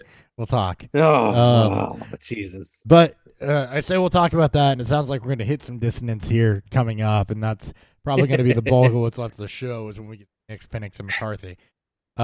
Is Daniels everybody's fantasy 2 here? right now. He's a lot Yes. closer. I there are times where I argued that I would almost take him over Caleb because of the rushing potential. But I think Caleb has a lot higher shot of being a multi-contract guy and just a guy that's gonna give you high end QB2, Yeah. QB1 as a base. Where Daniels obviously you're gonna get some of the variance of the rushing production just isn't there for that game. But Yeah. So yes, I'm gonna. he's my number. He's my number two for Exactly. both. Yeah, I think. No. So, okay. Yeah. No. So we're all Yeah. You consensus hit it, 1 and Hopper. 2 then. Yeah. Yep. Yeah. Fantasy wise, yeah, I'm number 2 on Daniels, but NFL wise, I'm number 2 on with May. Yeah. And I won't argue with anybody with how they place the top 4 when it comes to NFL outside of. We're gonna argue, but that's because 2, 3, 4. We're gonna argue, but that's because that's what God, we you're do. gonna have Knicks at 4. But so let's talk Daniels for a second. I do have Knicks at 4, but let's talk Daniels though. He's the best dual threat in this class, and that's why people are drooling about him over fantasy. Like, he is the best true dual threat in this class. Now he's older, as are everybody but McCarthy that we're about to talk about is on the older side of things. Daniels is a little bit light for a full-blown runner, so you were gonna have to watch some of the injury stuff. He's 210. He's not Cam Newton build, or really even, I don't remember where Hurts is, but I think Hurts is bigger as well. I think Hurts is 220. But holes don't really show up in his game. He throws with good timing and anticipation. He's got a ton of zip. Ball placement on deep balls rarely misses. He doesn't make boneheaded plays. He chunks every run he makes. He did have a ton of talent around him, but Miguel made a really good point earlier where the quarterback is the ship that raises all tides, right? And you don't have Neighbors and Thomas playing as good as they do if Jaden Daniels is a slouch at quarterback, and he's not. Those guys all elevate each other, I feel like. So you can make the argument that he had exceptional wide receiver talent, and he did. But that wide receiver talent isn't nearly as exceptional if he isn't able to do what he does at quarterback. Talent feeds talent.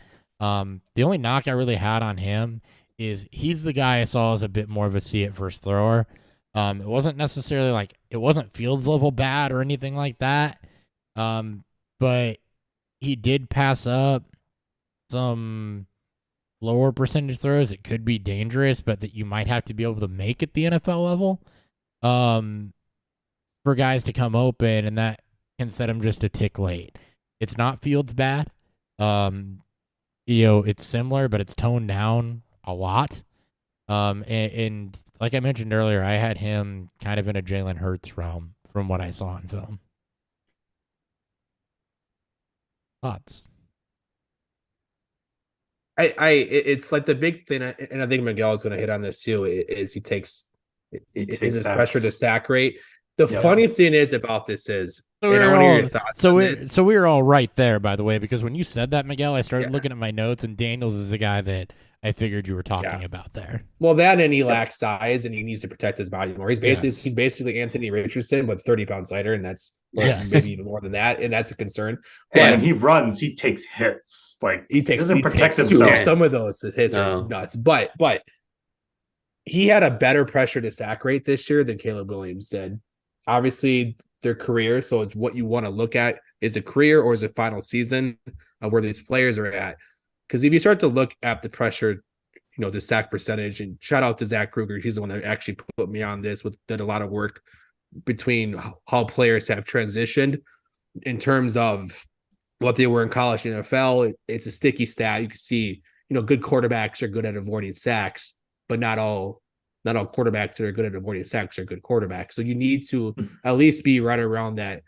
I would say 20%, I think, is the max you really want to be at in terms of that stat being used in that way. So he goes from, I think, 30% last year in his first year with LSU to 20.2, I believe was his final year, which is 3% better than where Caleb was.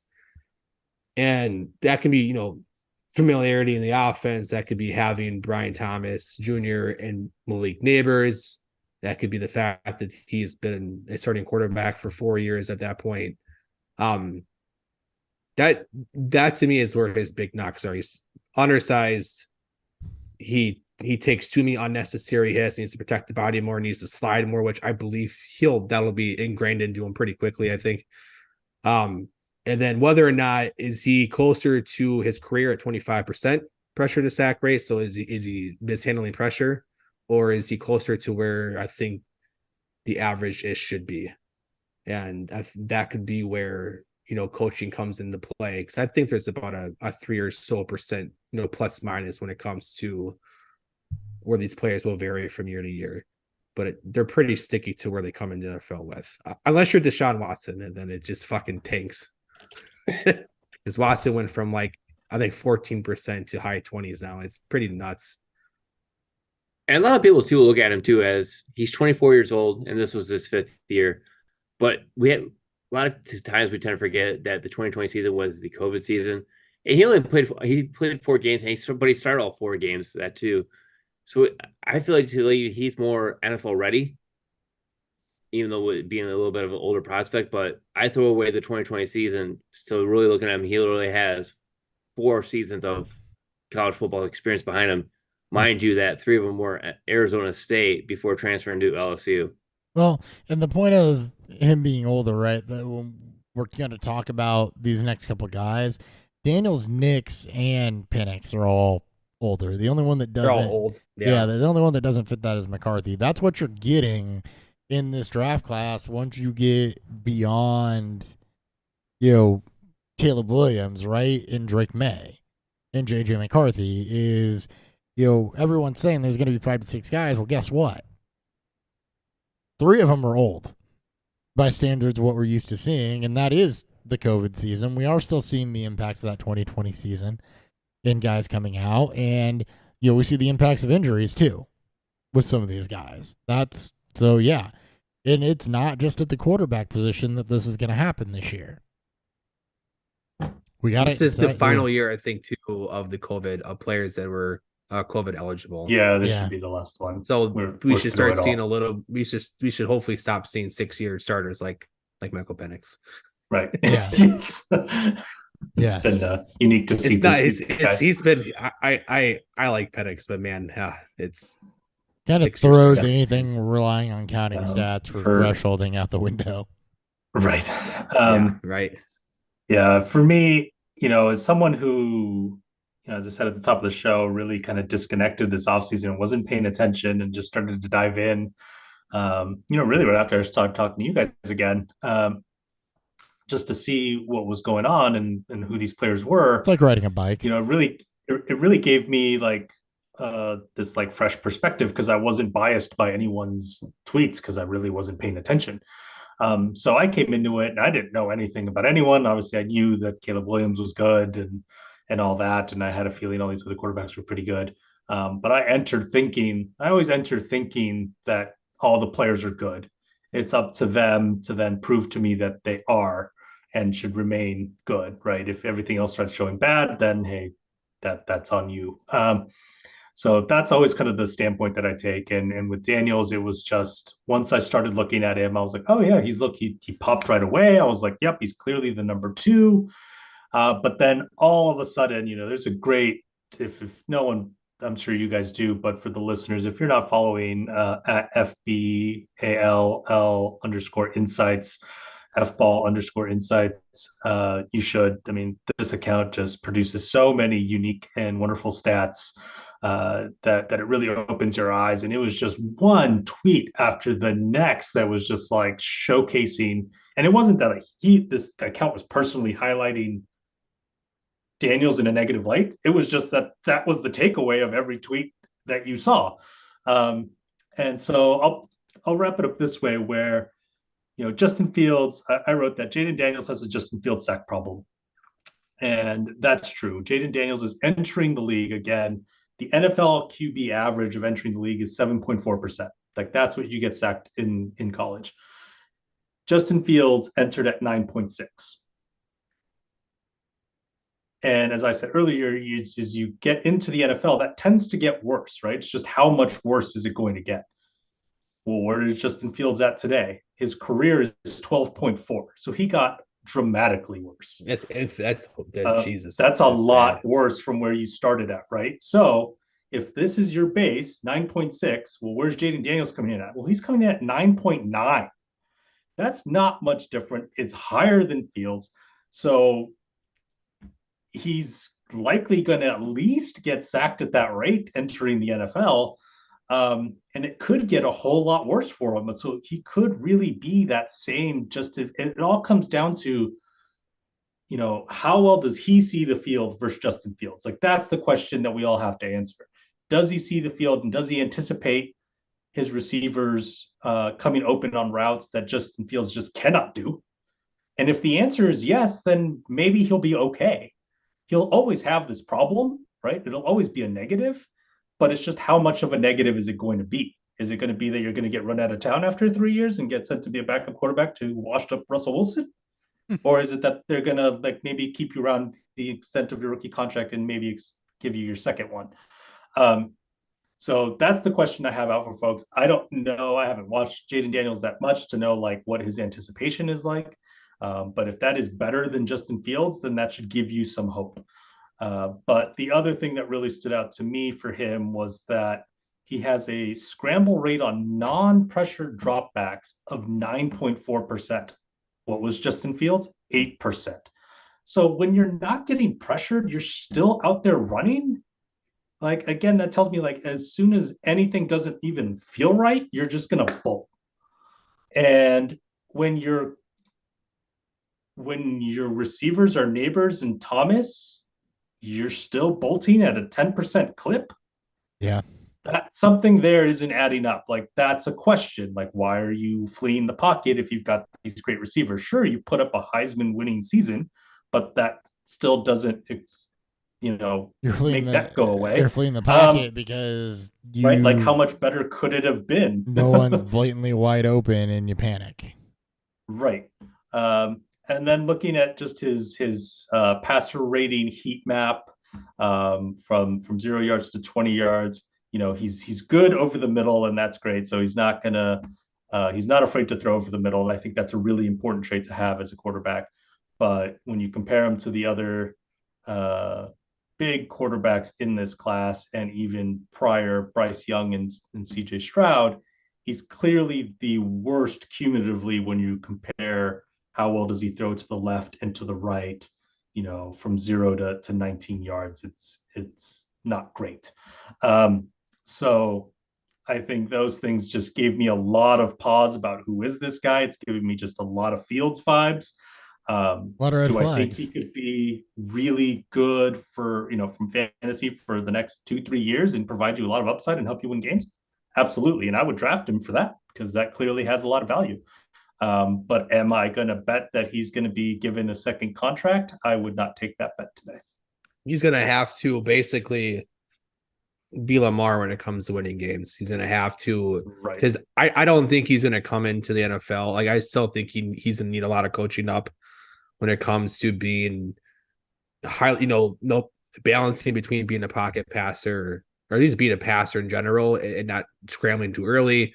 Are we going to see a coaching staff that's going to try to tweak down their scheme to allow him either be a levels read quarterback, so he's reading one side of the field and then run, or be a 1-2 read go? And we've seen quarterbacks be successful, and that's fine. It's worked. It's just at some point you have to see some change, and it's taken Lamar a while to get there, but he got there, and he's got 2 MVPs now to show for it. And to place that expectations on Daniels is right. He'll probably fall somewhere between Fields and that. And as long as he's a starter, as you said, Miguel, and as we all know, he's going to be insane for fantasy. Yeah, I wouldn't shy away from him for fantasy, but if from an NFL perspective, if your favorite franchise takes him, I would be nervous. But kind of quickly going back to the sack rate, as we talked, that he could Fields getting sacked in the NFL 12+%. If we look at Jaden Daniels throughout his entire career, year by year, as a freshman, his second best year, I would say, that he was sacked at 10.5%. And then in what was that 2021, he was sacked at 12.5%. So we've seen him get sacked at an elevated rate. He's gone through a whole journey. Last year was when he was sacked the least. And he had two really good receivers. So I don't know, like you gotta, if he goes to the Patriots, where I think a lot of people have him mocked, is that where he's still being mocked to go? Right now, Washington is the odds favorite to take. That'd be better in terms of team and pick 2. It's better. Yeah, he's got at least Cliff is familiar with a mobile quarterback. He's Now, got he's got no Terry. Kyler. Yeah. He's no Kyler, but he at least he's familiar with a quarterback that he's gonna have to rein in a little bit. Yeah. But if he goes to New England, whoever goes to New England, which I hope pretty fucking God they don't draft a quarterback. They don't need to. They need to trade out of it. They just trade up Minnesota. It's fine. Trade back. Beer review.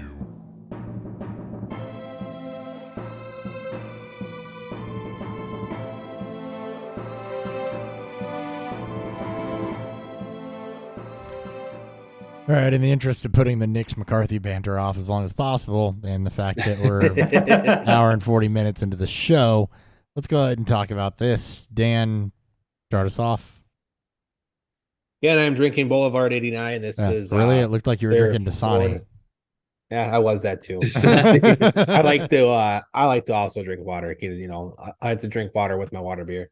Again, Boulevard 89 lager. This is their 4.5% lager that they think people would have drank back in 1989.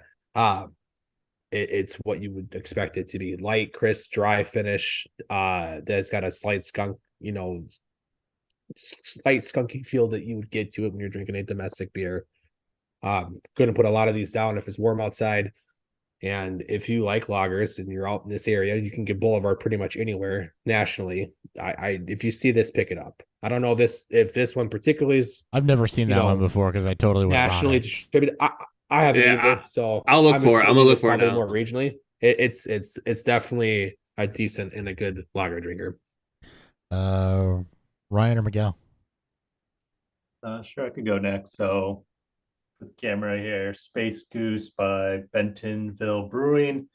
It was a hazy IPA. Yeah, I really enjoyed this. This was one that a friend just left behind, so I hadn't had it before. But yeah, it was really creamy. It's got some good citrus notes to it. Really enjoyed it. Not usually a huge hazy IPA guy, but I would definitely crush this again. This was great. And I had, hang on, Vivian Brewing Rapid IPA. I already had 2 of them, and the thing's already gone. It's actually really good. I think what really gets me on it though is because the bitterness of it kind of makes me want to just take another sip of it. So I just keep drinking it. Draws you back. And I haven't stopped. Yep. Yeah. So I'm just like, all right. So the back end's very dry, and I'm like, okay. But the front end of it's very nice. Typical sweetness of an IPA that I like.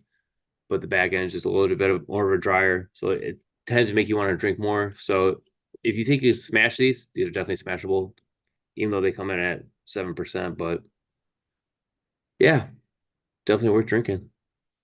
All right, and I was drinking a 2021 Cherrywood aged variant of Goose Island's Bourbon County at 14.2%. I will tell you that there is a little warmth to this. It is not harsh. It is actually really easy drinking as far as 14.2% goes. Jesus Christ. Dangerously so, because that's all that's left out of that bottle. And for those that drink Bourbon County, Dan, you know this. It's really hard to drink I do. a full bottle of that by yourself. I'm not going to have any problems with this one. Is that New Holland glass? It is a New Holland glass, yeah.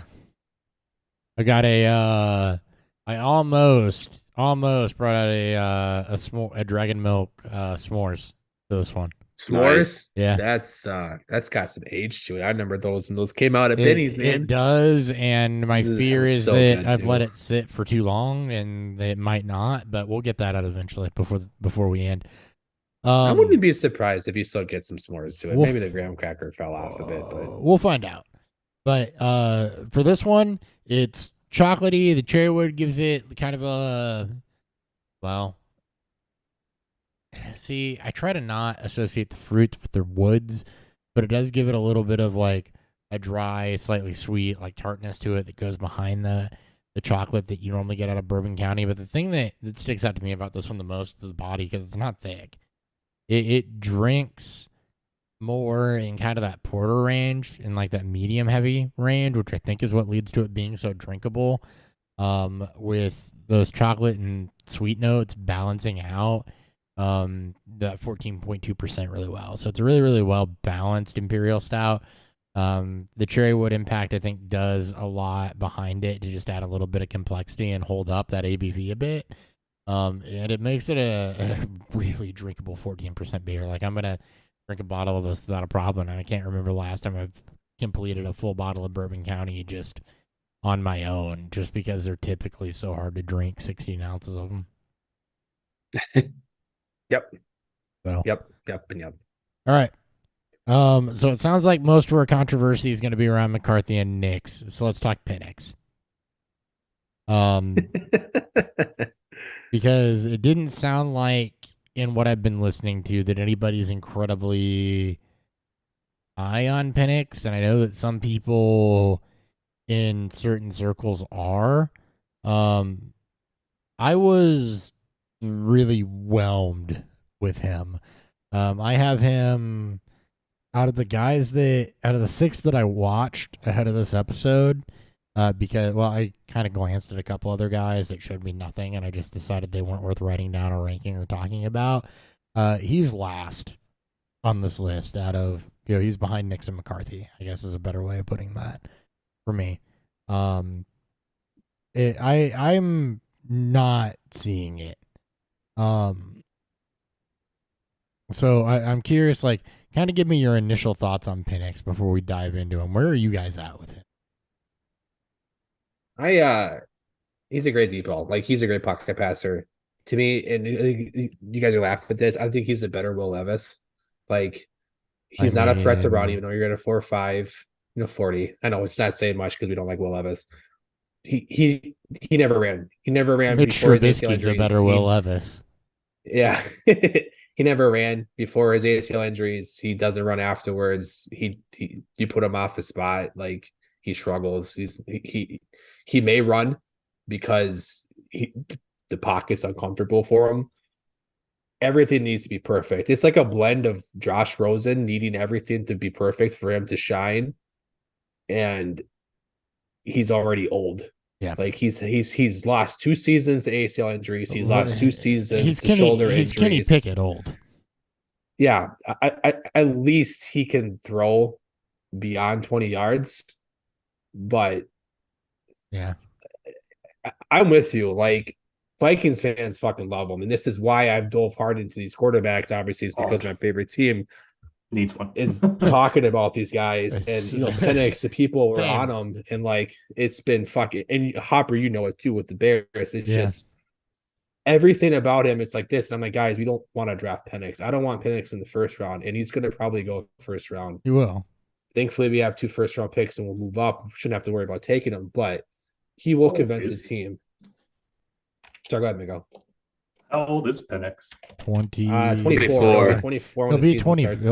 He'll be 20. He was a younger. Oh yeah, he turns 24 in a couple of weeks. Yeah, he was a younger college freshman. Like, he played all 4 years with Indiana. He had injury last seasons. He had COVID last season. He had his 2 seasons with Washington. Like, well, just to for a 6-year guy, he's 24. It's pretty impressive, but yeah, he's also the oldest guy on the field, right? It's the same issue I have with Nix. It's like he needs to be this good. We need to see the level of maturity from a player that's been in college football for 6 fucking years. Well, and he was playing, and also plays against Pac-12 defenses, so he was playing with should shred him too.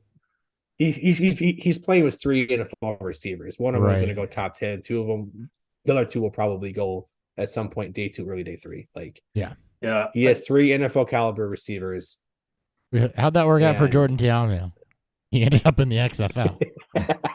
Ole Miss fucked everything. Yeah. I don't know what Ole Miss did. Yeah, man, like, it's been exactly. Jordan Tiamu was my quarterback for the XFL fantasy league I was in that one year. I'm a Battlehawk. I live in St. Louis, man. I'm a Battlehawks fan. Like, I love Jordan Tiamu, but that's not on him. But you get the point with DK Metcalf and I think he had Dawson Knox on that team and AJ Brown, did. and Knox is hurt a lot though. there was a third Elijah Moore, receiver too. Madcap. Yeah. Yep. Elijah Moore. Elijah So- Moore, man, he's my dude. Yeah. So And he also had Jordan Leggett. Tampa Bay drafted him. yeah, there's Like in the another. same class. There was Um, another receiver that everyone liked but really sucked. Was it DeMarcus Lodge? Yes. Yeah, I think yeah, it was Lodge. Lodge. I can't- Lodge is, yeah, I'll- I don't know where Lodge, the it was fuck I Lodge, pulled. not like it Lodge. I don't know where the fuck I pulled that name from, but That is. yeah, This is that's Nailed it awesome. though. I Go don't buy remember Larry that. Hopper. I was I- gonna You say need a lottery watching ticket. too many watch. yeah. but DeMarcus. But anyway, DeMarcus Lodge. That's right. Go Anyway, ahead. that's kind of where we're at with Penix. I feel like. I mean, say Dan, we got your thoughts. Miguel, we kind of got you. Well, you asked the question in the middle there. Definitely. You, Miguel, Ryan, what are your initial thoughts on Penix before we dive into this a little more? I haven't heard the he's a better Will Levis, but I kind of like that because again, I'm a big proponent of sacks, and Will Levis takes a lot of freaking sacks. And I will say the best things about Penix is that he doesn't take sacks and he doesn't throw a lot of interceptions. So those are good. Really? Because his interception rate was. It's not that high. I don't think. Let me vet this real quick, but Pretty sure it's pretty low. well, I really wouldn't fast. doubt you because you're pretty good. Well, you could. You could No, 'cause no, then- he had a 2% pick 2%? rate, so it's not. It's not. Oh, yeah, it's not. It's not low, high, but it's not low. Considering, I think Nick's was. Oh wait, that's 1.3. last year first. Nick's is low. Yeah, Penix is Yeah. 2.0 for his Nick's needs to be career. low. And that is a full 0.3% higher than May, who's the next closest guy out of these top six career wise. So yeah, two's pretty kind of on the average side. Yeah. So, but he doesn't take sacks, and that's it for a statue quarterback to not take sacks. That's pretty great. But the injuries, the 2 shoulder surgeries, the 2 ACL tears, the age, like all of that is far more concerning. It just doesn't seem that he can hold up. In the NFL, he does have a very pretty deep ball. But am I drafting him in the first round? Like, No. fuck no. Like, what in the world? And he will. Absolutely. He will. He That's will. insane. Like I think he'll go in the Will Levis range. Like I think he should go in the Will Levis range. He'll go in the high second. So many teams that Some still team need will- quarterbacks, but yeah. I mean, I get He's this too- wanting the extra year, but did that really help out the Chicago Bears? Is it just going to now? matter for No. him? He's No, No, he'll be because you're gonna 29 when move the on extra year before- takes he'll be place. 29 So when he'll the already extra be one 30. kicks in. It There's no doesn't- reason. You've There's no used his whole reason. career at that point. Yeah, basically. So, yeah, I would if you want to take him in the third, I guess that's okay. But I would see him more as like a day 3, like 4th, 5th round quarterback. That's I feel where more he should. comfortable there. Like that's where he should go. Don't be That's where I surprised thought Will if he Levis should go. slides. Yeah. how much growth can yeah. a man still have after 6 years in college as a starter, no less? Like, yeah, he Yeah. lost some time to injury, but how much at this point at his age, especially being can't. healthy the last 2 Like, years? I mean, you'll see what he How much does more? once he comes into the NFL. But most guys don't grow a ton. I think No. this is such a misbelief people have is like, oh, they're going to grow. There's all this potential. He's only 21. He's only 1 year in the league. It's like, no, guys, like once they play, the average quarterback. So I look at the QBAYA is like the stat that I love to look at and compare quarterbacks to. And I compare the first 20 games of really the first 20 games are really everything that tells us about a quarterback. But I also look at the next 20 games. Do you want to know what the growth rate is? The average growth rate is across all quarterbacks between the first 20 games and the next 20 games? Is it less than 1 yard? No, I'm talking like percentage points. Like Oh, percentage. Is it okay? gets a Less than percentage. 5. Percentage. Gets a number. I'm not gonna give you a range. 4.8. Is it 3.69%? Ryan is pretty bang on. It's 2%. Like that's it. That's what I was going to That's where say, the but growth you rate. didn't give me a chance to guess. I would I have been right. You were within That'd have been one to spot five, on so you were perfectly. all- I would have been You were all there. weird. I would have been spot on in hindsight. And QBAYA accounts for a lot of the things that you look at, right? It's your yardage, it's your completions, it's your touchdowns. Your interceptions, it doesn't include sacks, but you have another stat that can do that, or you could just incorporate that manually yourself just to look. But that's it. Like, sure, the better quarterbacks improve, like the range, the average is 2, but the range is a bit higher. They might improve 20% from their rookie year. But if your QBAYA is like 6, 20% on 6 isn't getting you where you need to go to be a franchise quarterback. So once you play those first 20 games, and even just before then, you can already know where it's going. And it's been pretty damn accurate at predicting who's going to go where, and like, do they get the second contract? Do they not? Do you have the guy? And I just don't see it with guys like Penix. I don't think that's going to happen for him. He'll retire as a good college quarterback. Yeah, exactly. Like if you look at his like prospect right now, like we say, like take away the injury, take away the age. If no injury history, say he's 21, 22 years old right now going in, he'd be definitely a first round pick looking at what he is. And you look at the way he plays, you give him a clean pocket, dude, he's one of the best. And watch him play, like I'm a huge Michigan fan. If you guys don't know, most of you guys don't know. Well, you guys know, but Miguel doesn't know. I'm a huge Michigan fan. Oh, and watch him play against Michigan. Most of us do know, but yeah. Anyway. The Lions hat, I guess, also makes sense. So yeah, yes. Like watch him play against Michigan. Like as soon as he gets pressured, he can't handle it, and when he's on the move, he cannot throw accurately. And his passes were thrown way too far, either in front of his receivers or behind receivers, or way too freaking hard. Like he can't take that pressure, and that pressure is what kind of affected him. And when I was watching that game, I was like, "This is affecting his draft stock as we speak." I'm like, he needs to pull himself out. It killed it. He needs to pull himself out, and he wouldn't. Yeah, like he was considered a top 15 pick before those final couple games, and where he got, because you're not playing against Pac-12 defenses anymore. You're not playing against USC or fucking Oregon. Like you're going against the best defense in football in Michigan. You're gonna get fucking exposed unless you you should expect. And he got exposed. He got very much exposed. He got his ass kicked. He literally got. I don't know why people see it. He broke it. Like he broke his ribs basically. Like every play he was gonna pull in his ribs. I'm like, dude, it's over. Just pull yourself out. You're done. It's over. It's over. Like your team got blown out. Just you're done. If he was younger and didn't have those injuries, I'd really love he's better than Will Levis. I think Will Levis will definitely outplay him at this stage.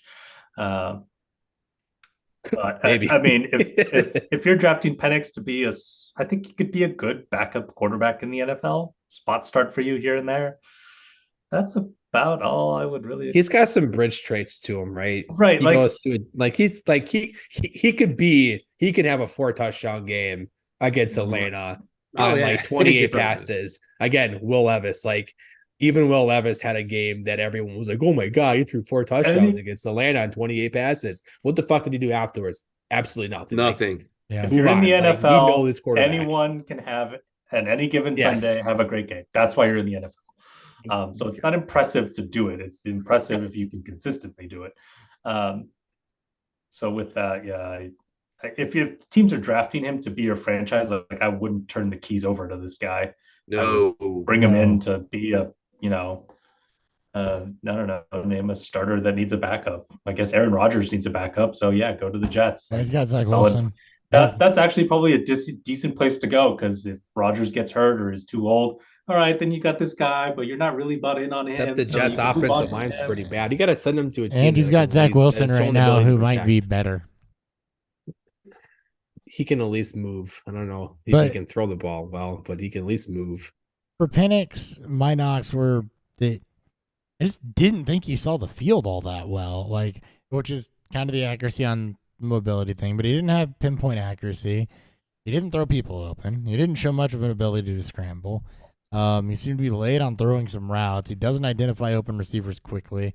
To me, is just a recipe for disappointment, and a lot like JJ McCarthy is. Different reasons, we'll get there, but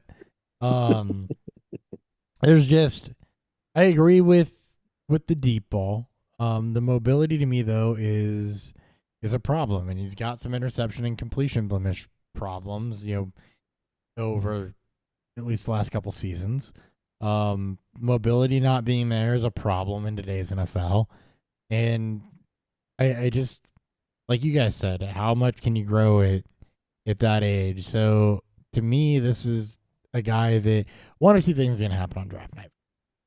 He's going to go where people are projecting him, and it's going to be a disappointment wherever he lands. Or he's going to slide a lot further than people are expecting and actually end up at the value he should probably be. But I don't have him anywhere near a first round grade. I'm going to bet he slides. That's going to be my guess. I think the Kenny Pickett pick kind of proves that he should slide. Like Pickett should have never been a first rounder. The entire NFL had that whole quarterback class right, except the Steelers in terms of where they should be drafted.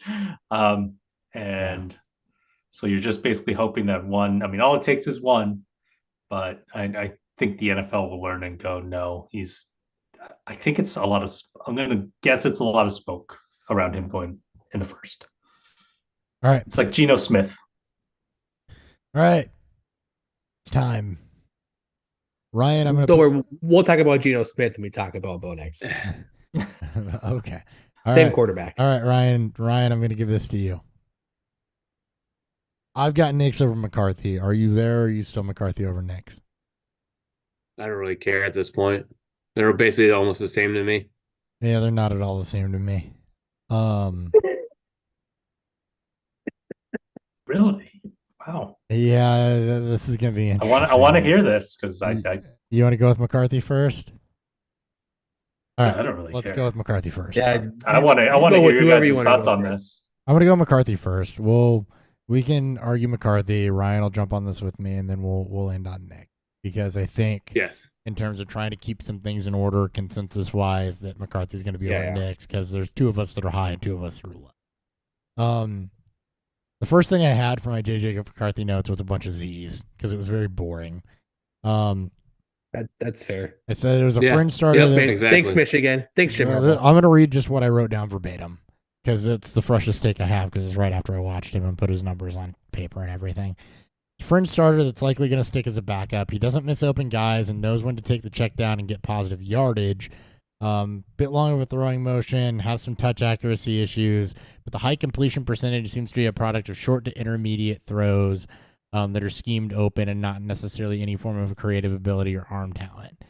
He has some athleticism, but he lacks the wow factors to extend plays. Statistical profile is I don't know what I meant by very thin, but he lacks a big season. Within his statistical profile, he doesn't have massive career numbers outside of his percentages. His film kind of screams that he was being protected by the scheme that they were running. There were a lot of things out to the flat, a lot of check downs. There wasn't a lot of arm talent or playmaking ability necessarily on display. That's why, to me, that's what I see as why his completion percentage was so fucking high, is because he was being schemed into these high completion percentage plays, not unlike Tom Brady late in his career. His film just kind of screams that he was being protected. I'm not a fan. I think that you might end up Mac Jones level with him is kind of where what I saw. Thank you. If he goes first round, like at best, and I think people like that he's conservative, and you see the high completion percentage if you're primarily looking at stats, and you like that. But he very, very much lacks a big season. He lacked any form of flash, extending plays, splash ability. He screamed game manager, and that's okay for a bridge quarterback or a backup. It's not somebody that I'm putting a QB2 overall grade on, though. And I think that a lot of times, and Dan, you'll get this with me. We've done this long enough, and Miguel, we've talked enough about shit, and Ryan, you understand this about me too. My hate for guys comes out exponentially to how much other people seem to be hyping somebody up. And there are people that are putting McCarthy up at QB2 or think that he should be the second overall pick, and I can't get on board with that, and that makes me scream at the flaws even harder, which is that I think he plays intelligently. I think that he does what's asked of him very, very well, but I think he was very, very protected in what they were doing at Michigan in the way that he was being schemed. And I just didn't see any splash plays. I didn't see any of the talent level that I see out of a Daniels or a May, or a Williams, or even, when we talk about Nix and McCarthy are the same tier for me, because of some similar things. But that's kind of where I'm down on McCarthy. Is it was just kind of boring and uninspiring, and scream somebody that can go game manage or be a backup or a bridge in the NFL, but isn't going to be a difference maker.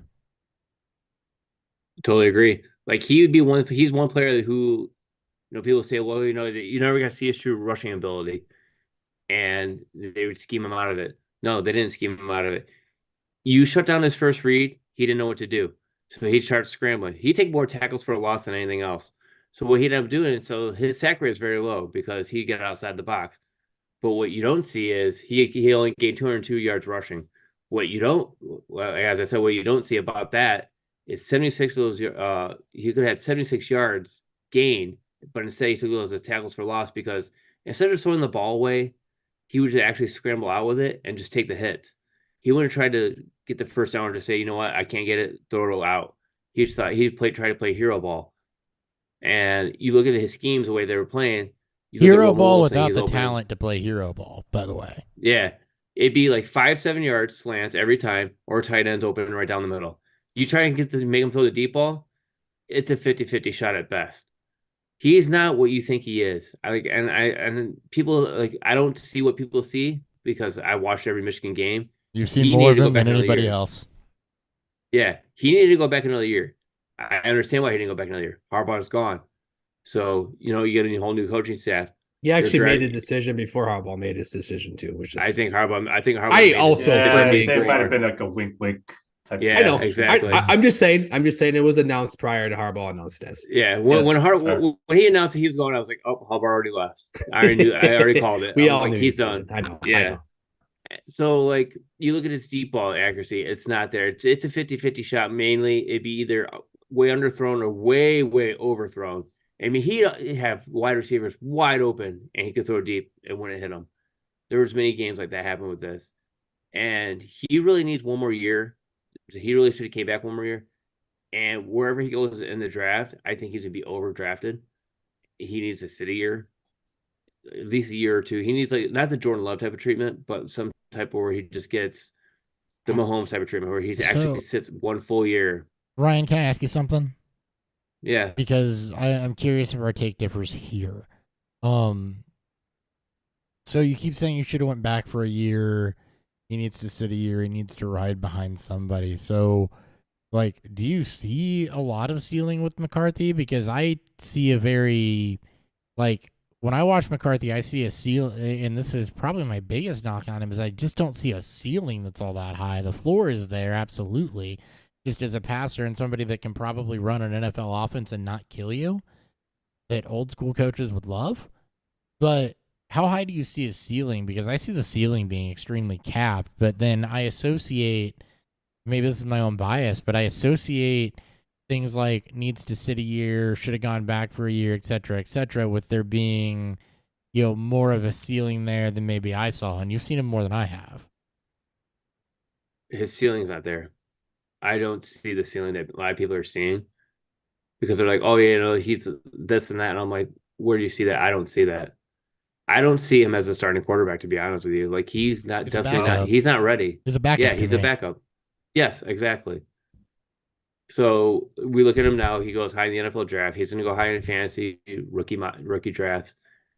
If I had that spot and he's there and someone says, I want to trade you this and that and anything in between, he's yours. I don't want it because I don't believe in it. And as much as I want to, being the Michigan fan I am, I just don't see what a lot of people are seeing. All right, Dan, I want to hear from you, and then Miguel, I want you to come in after hearing all of us, knowing that you've kind of been looking at these guys in the couple days leading up to this. Dan has been on the JJ McCarthy train. He's rubbing his arms, ready to go. And listening to us patiently. I'm ready to go too against you, Dan. Don't worry. He's been on. I feel like this is going to be as much of a fight as I thought it would because I saw Dan kind of nodding along with some of what we're saying. There's a lot it's going to be different in how we value things, but Dan, I want to hear your take on this and then get Miguel to kind of pull together what he saw in looking at sack percentages and stuff versus what we're saying from film. So here's what I wrote down. I said the first thing you're going to notice when you put on his tape, outside of the low production, because Michigan was up every fucking game. They averaged 14 points. They averaged 14 points. This is figured out. They were double-digit points up at halftime majority of his games as a starter. Michigan, best offense, one of the best offenses in football. Not maybe the best offense, best defense in football, one of the best running games in football. Harbaugh knows how to win. Harbaugh did the same shit with Andrew Luck. It's McCarthy, Andrew Luck, not even fucking close. Andrew Luck is a completely different animal. We're not comparing that. But we're comparing to the fact is that Harbaugh knows how to win games. Why the fuck would he change that? McCarthy is not to that level of changing that. But McCarthy isn't as bad as it makes because we don't have a scheme that actually shows him or gives him the opportunity to see what he could be. He has good arm strength, high velocity, 61% of his on his velocity throw, whatever that's worth. That shows up on film to me. Slightly above average, 61%. Yeah. 61 miles an hour. Oh, pretty good. That's pretty good. Highest in the class. I'm sorry. Yeah, I said, yeah, he throws. He has a very strong arm and it shows on tape. Quick release could be part of the scheme because he want to get through his reads quicker. It's the anticipation throws. It's the timing of throws. I see arm talent. I don't see it a lot. I think the Ohio State throw shows enough of where the aggression and arm talent comes in. He's very confident, very cocky with that throw. I 100% agree with you guys. He needs to sit. He should have returned. He should have returned because I want to see an actual offense built to showcase what he could be. We got that with every other quarterback. This is a run-first team in Michigan where McCarthy wasn't asked as often to make throws. The Alabama game was a tight game throughout. Pretty good game. Did he struggle against a fantastic defense? Yeah, he's still a 21-year-old quarterback that isn't asked to do a whole lot. He's not. His job is to not fuck it up. I've been interested in this for a while because hearing you start that, it sounds like we did see the same things and just had a completely different spin on how we interpreted that. Yeah. The way I see it is, it's that I'm choosing to see where, when the throws can be, when the throws can happen, is it there? When he can finally show something, when he has to lead a team downfield. He beat Alabama at the end of that game. He had a great second half. Like when he needs to step up and make threes. Roman Wilson is everyone's darling, but Roman Wilson's not going to go first round. He'll go day 2 somewhere. He doesn't have the receiving talent to help elevate the offense as well. Fuck, every wide receiver that is scouted highly goes to Michigan, ends up doing absolutely nothing. Like for whatever's worth, they can't seem to produce the talent that they're bringing in to the next level. Is McCarthy a game manager quarterback at this point? Yeah, it's all we've seen from him, but I see quick release. I see anticipation throws. I see the problems in his deep game that can be coached into because he has a high velocity arm. He plays a lot like Baker when it comes to that sense. He's going to zip the ball downfield. So he's going to have to learn how to throw some touch to his throws, which is something that, yes, he needs to be coached up on. He has hairball tendencies. Ryan and Hopper, you both mentioned that. He at times he can get happy feet in the pocket, does a little bit too much. When it comes to the short throws, I mean, he only had 134 yards on screens. Like they're not scheming easy throws to him. No, they're asking him to make. They're asking him to make a lot of throws. You see in the a lot of them weren't screens. A lot of them weren't designed screens, though. From what I saw, it was check down, throws to the flat, throws in that 1 to 8 yard range. It wasn't a lot of screens. I didn't see it. I'll agree with that. I did not see a ton of screens. Yeah. It was a lot of check down type shit. And he's throwing bullets when he doesn't need to be throwing bullets. That's how he throws. Like he just throws like 100 miles an hour every freaking not throw. Tyree, not Tyree Jackson level. So he's Brett Favre. So he's Brett Favre. Now, no, he's not. 1.5 interception rate he had this year, less than 2% for his career. He had a 7% touchdown rate for his career. Again, high percentage. Obviously, yeah. Look at his Bowling Green tape. If you want to watch a bad tape, look at his Bowling Green tape and watch how much he struggles against them. Didn't he throw like 13 passes that game because they beat him by like 50 points?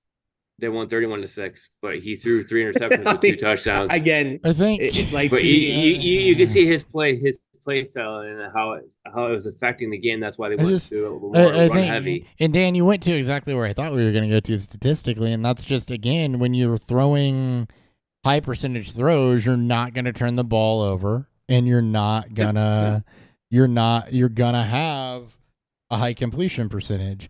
But when you look at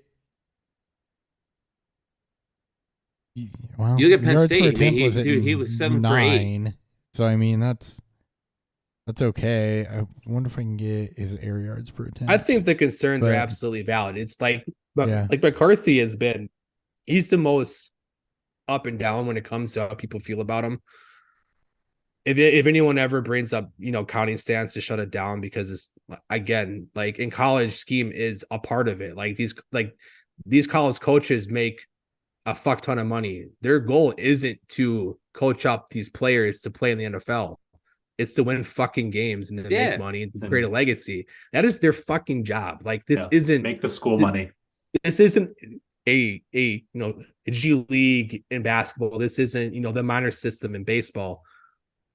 Like this is an entirely different game, and they do not care where you end up being in the NFL. Sure, they'll say it, but at the end of the day, these guys want to win games to make money. And yes, to your credit, maybe McCarthy isn't that. Luck was able to be the first overall pick in a Jim Harbaugh offense, but we're not comparing McCarthy to Luck in that standpoint.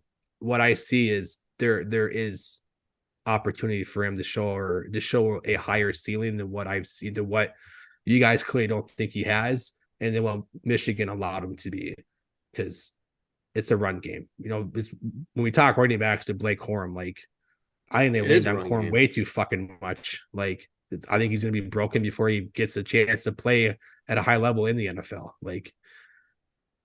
But Miguel, I've talked a lot. Why don't you give your thoughts on this, please? That was really interesting to hear you guys. I mean, I don't think we're maybe as far off as we think. I think kind of my biggest takeaway off the top is that this is really, for me, like how I came in and after evaluating these guys was it's Caleb Williams, and then there's a group of maybe someone comes out of this group. And I've just decided to put my chips on McCarthy as the one to come out. Because I do agree with Dan. I do think he anticipates well. I do think he can make the quick throws. I think he can lead an NFL offense. I am giving him a bit of a pass, which maybe I shouldn't, for the Harbaugh offense, just because Harbaugh's offense is boring. As a Niner fan, even when they went to the Super Bowl, my biggest knock every year with Harbaugh is this is the most boring offense ever. And so I wasn't surprised that he wasn't asked to do a lot. I wasn't surprised that his stats were low. None of that really bothered me too much because of my history with that. And maybe that's a bias. So I'm totally open to that being a bias. But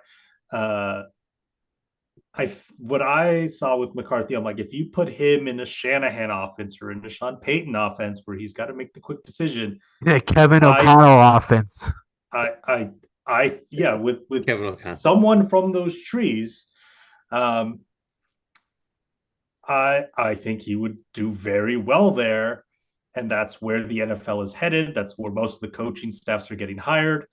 And so if I'm going to bet on which of the three, May, Daniels, McCarthy, is likely to have the success and likely to get, again, the way I looked at it was which one is most likely to have a second contract. I'm betting on McCarthy, and that's why he's my number 2 from an NFL perspective. Is that a second contract on another team to back up? But I do think there is a big gap between Williams and the next trio. And I think that's kind of what we're all saying, really. It's Williams. And then it's pick your horse. I don't think it's big between. I don't think it's massive between like Williams and Daniels for me, but I do have May and McCarthy pretty much. See, I've got tied. Like for me, McCarthy was like this. Like I was going back and forth, and I had to finally pick. They're still the same for me. I am very back and forth with May and McCarthy. And I just said, well, all right, which one do I think will get the second contract? See, and I'm 1-2-2 in my tiers right now. I am Williams, and then Daniels and May, and then McCarthy and Nix, and then Penix can go ride a horse somewhere. I want to hear your thoughts on Knicks. I need to if I need to see like because the things you talked about with McCarthy. There's similarities, which is why they're in the same tier. But there Knicks are is literally there's similarities. I mean, isn't Nick Knicks just is check scheme. down Charlie? No. Knicks Knicks threw is totally 1,000 schemed. screen yards. He had 1,000 fucking screen yards. Knicks literally was protected because he fucking sucks. Like, no, it doesn't. But go ahead. Yeah. I'm sorry. And I'm it sorry. showed in the Go Senior ahead. Bowl. So, he had So a horrible senior. yeah, Oh, and did he? Yeah, it was not good. And apparently, obviously, I wasn't there. But. I've got Nix and McCarthy in the same tier, and there's a reason for that, and that's because there was some similarities in what I took away. You're not far off, so we'll just bridge that. He's coming out old, so I'll give him that. I do have him ahead of McCarthy, but it's not by much, right? And I guarantee you that'll change after the draft, by the way, because landing spot matters and draft capital matters. And it sounds like McCarthy's going to go ahead of him. I'll flip-flop it. That's not going to be a big deal for me because they're same tier. But coming out old, he improved every year. That was the first thing I noticed. If I look at his college career, every year got better. His underlying numbers match passing stats. So senior season was huge. So he did have the big season unlike McCarthy. Now, granted, a lot more time to do that. I thought he had solid intermediate accuracy with good field vision, solid anticipation on his throws. He showed a bit more athleticism on his scrambles to extend plays, was a little bit better in doing that. He's not super flashy, doesn't necessarily have a cannon for an arm, but my sense was that he's pro ready, which at his age you'd expect him to be. You want to see that trajectory through college where he gets better and better and better and then has a huge like senior season with as old as he is, and that's what he did. But he's got a good sense for presser. He struggled some with deep ball accuracy. That was really my only huge knock that I saw. And actually, I was sitting here looking at some of the college leaderboards while we were talking about McCarthy and kind of checking on that check down thing when it came to yards per attempt and adjust AYA, which we've talked about a lot. Nix beats McCarthy in those two stats. I mean, when you have his counting stats look fantastic. Well, AYA is an average stat; it's not a counting in stat. an air raid. Well, yeah, I know. I'm just saying in general. So, yes. But and I was kind of checking a bias there based on what I saw. Nix was 5th in college football in yards per attempt. He was behind Jaden Daniels was the only one coming out that was ahead of him there. In adjusted passing yards per attempt, Nix was 3rd, coming out only behind Jaden Daniels there in this class. Again, 45 touchdowns to 3 picks, a 188 rating. It made me put my chips on him just because, again, looking at his career progression, right? You look at everything, it's just gone up consistently. Completion percentage, 57, 59, 61, 71, 77. Again, you don't get above 70 if you're not throwing a lot of screens and checkdowns. I'll give you that, Dan. I don't think that you're 70+% without doing that, unless you're Drew Brees. Yardage, 2,500, 2,400, 2,200, but then 3,500 and 4,500 the last 2 years at Oregon. Yards per attempt, 6'7", 6'8", 7'1", 8'8", 9'6". Adjusted yards per attempt, 6'9", 6'6", but then 7'4", 9'4", 11'2". Touchdowns, 11, 29, 45. And an incredibly low interception rate. And he was doing that in the intermediate game, not just the short game for me. So I just saw a little bit more polish on Bo Nix than I saw on McCarthy. And again, that could be because Bo Nix is coming out as a 5-year starter compared to JJ McCarthy, who's not doing that. There's just a little bit more polish on his throws, a little bit more polish on his game, a little bit more athleticism that popped on tape for me. A little bit more on the arm that I liked about him. But I really like, you and I talk about, I'm talking to Dan specifically, how much we love Jalen Hurts' progression through college as we watched it and as we watched it grow. And looking at the statistical profile on Nix, he got better every year. He did. I absolutely. It's what Oregon was able to accomplish in protecting the struggles that Nick showed at Auburn, playing against SEC caliber defenses, protecting the fact that he's errant with his decision making. The progression is absolutely there. Like Oregon did a phenomenal job of taking the strengths of Nick, because you're right, throws well with anticipation, and basically does what he's being asked to do, and that's run a high-powered offense that spreads out your receivers. And McCarthy, I think, asked what he was asked to do too, which was run a boring offense, and they both did it. So they absolutely did. Like, you switch these guys, you may see somewhat similar results, and maybe that's, should be higher in Knicks and maybe a little lower on McCarthy. But the fact is Oregon spread them out wide. You have Troy Franklin, who's one of the fastest receivers in football. Very, very good working deep, very good over the middle, very good after the catch. I mean, it's like it's a little easier when you have a receiver that can get open as often as Franklin can. It's take him, it took him 5 years to get to this point. People that went to the Senior Bowl said he had a terrible Senior Bowl, backed it up with another bad combine. Basically tanked his own stock because of it, because he was a Heisman. Like, it was him and Daniels and Penix were your three Heisman guys, especially after Caleb basically tanked his own second half of his season. And I'm not taking that away from Knicks. I think the offense did exactly for the stats that he put up because of it. 745 screen yards, so not 1,000. I apologize.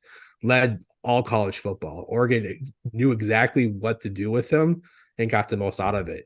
I think Nix is a game manager at the next level. I think he could be. He's better Desmond Ritter. I think he could be Alex Smith, Marcus Mariota, guys that can operate at their ceiling, at their floor, and in hopes that they won't make mistakes and they can make the throws that they need to make. You put them in a timing offense, spread them out, and then which you're starting to see a little bit more, have guys that can work over the middle, have guys that can, that can take play. What San Francisco does. I swear to God, whatever quarterback San Francisco has can become fucking gold, because they do such a great job and making it easy for the quarterback. And Knicks can put him on a guy. Like, that's definitely true. I just don't see any ceiling. We've seen that.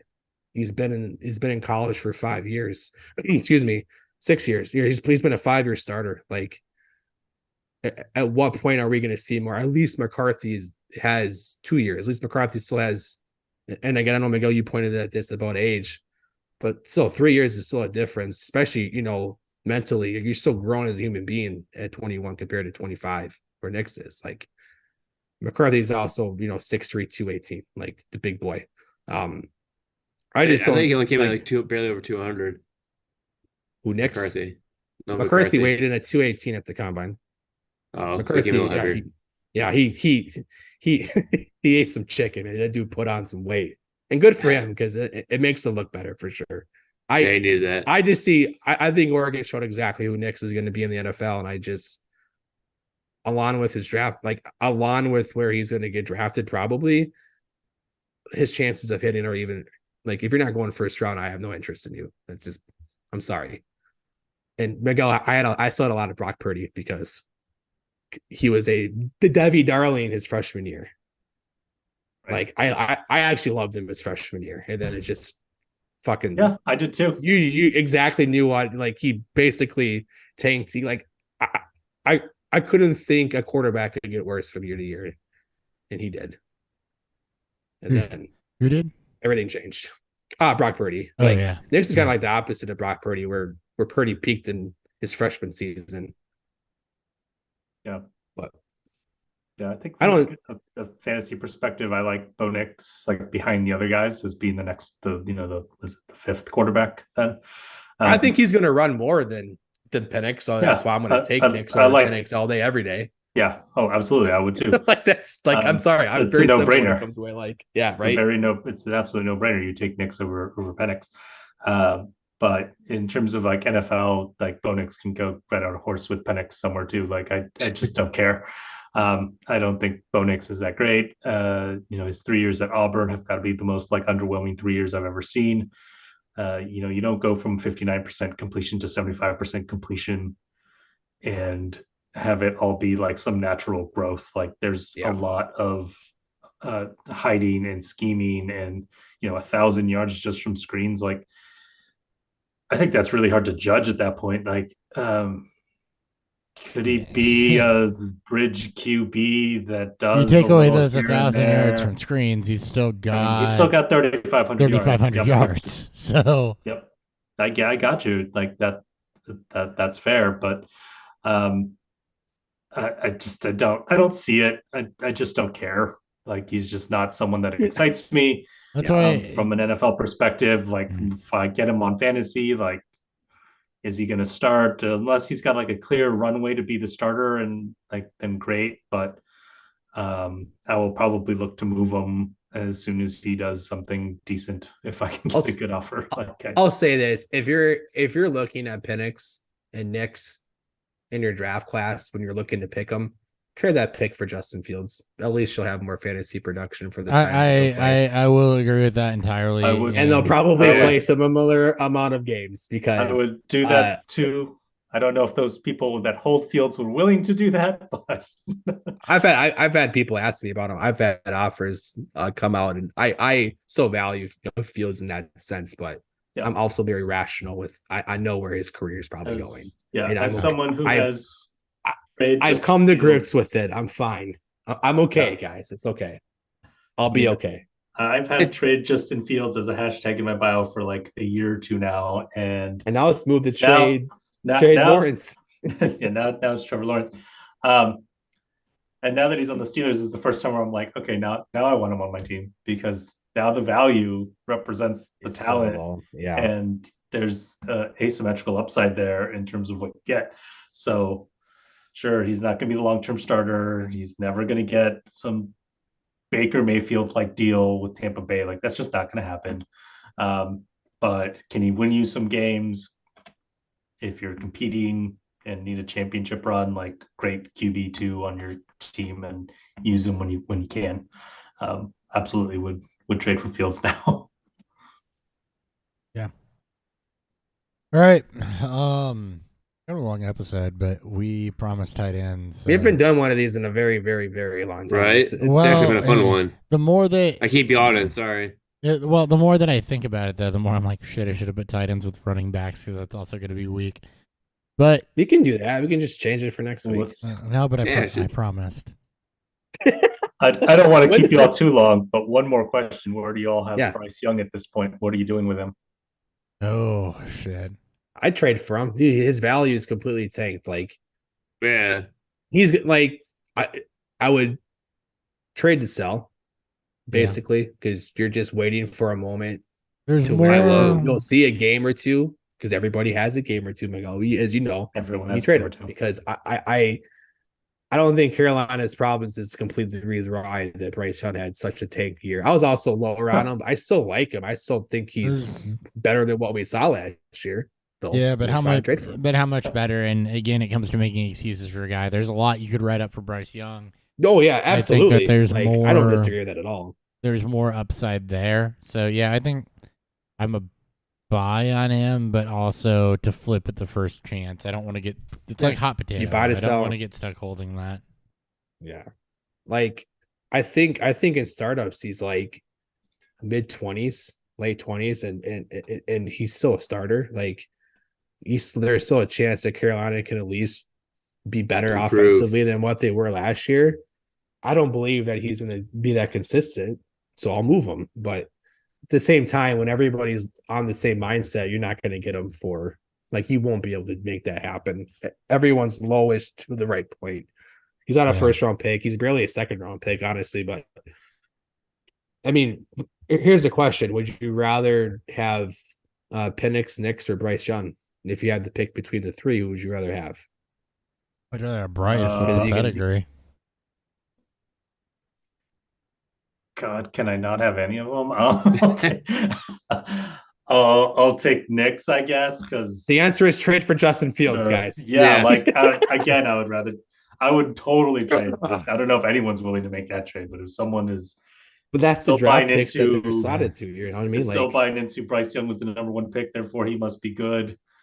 and is willing to trade Fields for that. Use the narratives. Yeah. The Panthers gladly were take that. the worst team last year. I You mean, know, the whole coaching staff sucks. Maybe we should give him a pass because we gave Trevor Lawrence a pass for Urban Meyer. Yeah. Like Use that and then trade him. All right. With this being 2.5 hours, 2.5 hours in, we are going to hold tight ends until the running back episode next week. Yeah. The running back class is weak. We're not going to have a ton to talk about. We'll lump tight ends in with that. We kind of teased it a little bit, so I guess you now have a reason to tune in next week to hear who we like behind Brock Bowers, who is the clear number one. And the answer is just the don't answer care. is not really anybody, but we'll talk about it anyway. The answer is you should have drafted your tight ends last year. Yep. So, Miguel is at Pro Football PSI, by the way, bringing a lot of good conversation and analysis here. I know he's wrapping up a lot like we are, but for this season, you're looking at stuff. Be sure to tune into what he's doing and follow the AYA because it's a great way to follow quarterback growth every week. Is guys come in and get some real insight into what's going on there. So he puts that all together nice and pretty and tweets it out for you. Anything else for you, Miguel? No, I think that wraps it up. Thanks. We're always happy to have you. At Ryan Miner _FFB. Catch all his articles over at the FF Face Off as he's writing and killing himself all the way through draft season. At Beerfield Hop, at Beerfield Theory. We're not doing shit. You can catch us here every week, and that's about it. Yes, you can catch all my retweets for all my thoughts on Twitter. You can't even catch that from me on Twitter these days. I will do that. I will do that at least until I'm done with hack into the group podcast. text message between me, Ryan, and Dan and catch all of my thoughts as we go, I guess. Or the group chat for one of our leagues where we air everything. Everything out, whether it doesn't matter what it is. I was airing about the Oakland A's today in there, so Jesus Christ. we need to get Ryan in that league. We should. Once someone leaves, he'll be my first ask. I don't know. Yeah, and I don't know that anybody's necessarily leaving. I think I'm only down to 5. I think I'm down to 5 leagues now. I'm like trying to get rid of all of them. No, this one you want to be in. This Look, is like our home league. This is my original home league. You need to be you need to be in this one. You'd love the It's not even conversation. super flex, Ryan. And we still have kickers. It's just a great group of people is what it is, but we need somebody to bail first to get you in there. And I don't know. Was it like our draft group people last year?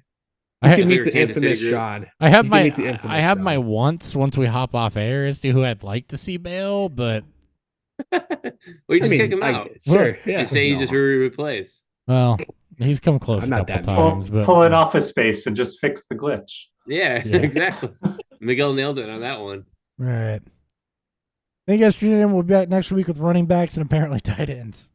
I won't. I'm not going to update the title of this episode, though. It's still going to say we talked about tight ends, even though we didn't. See ya. Bye.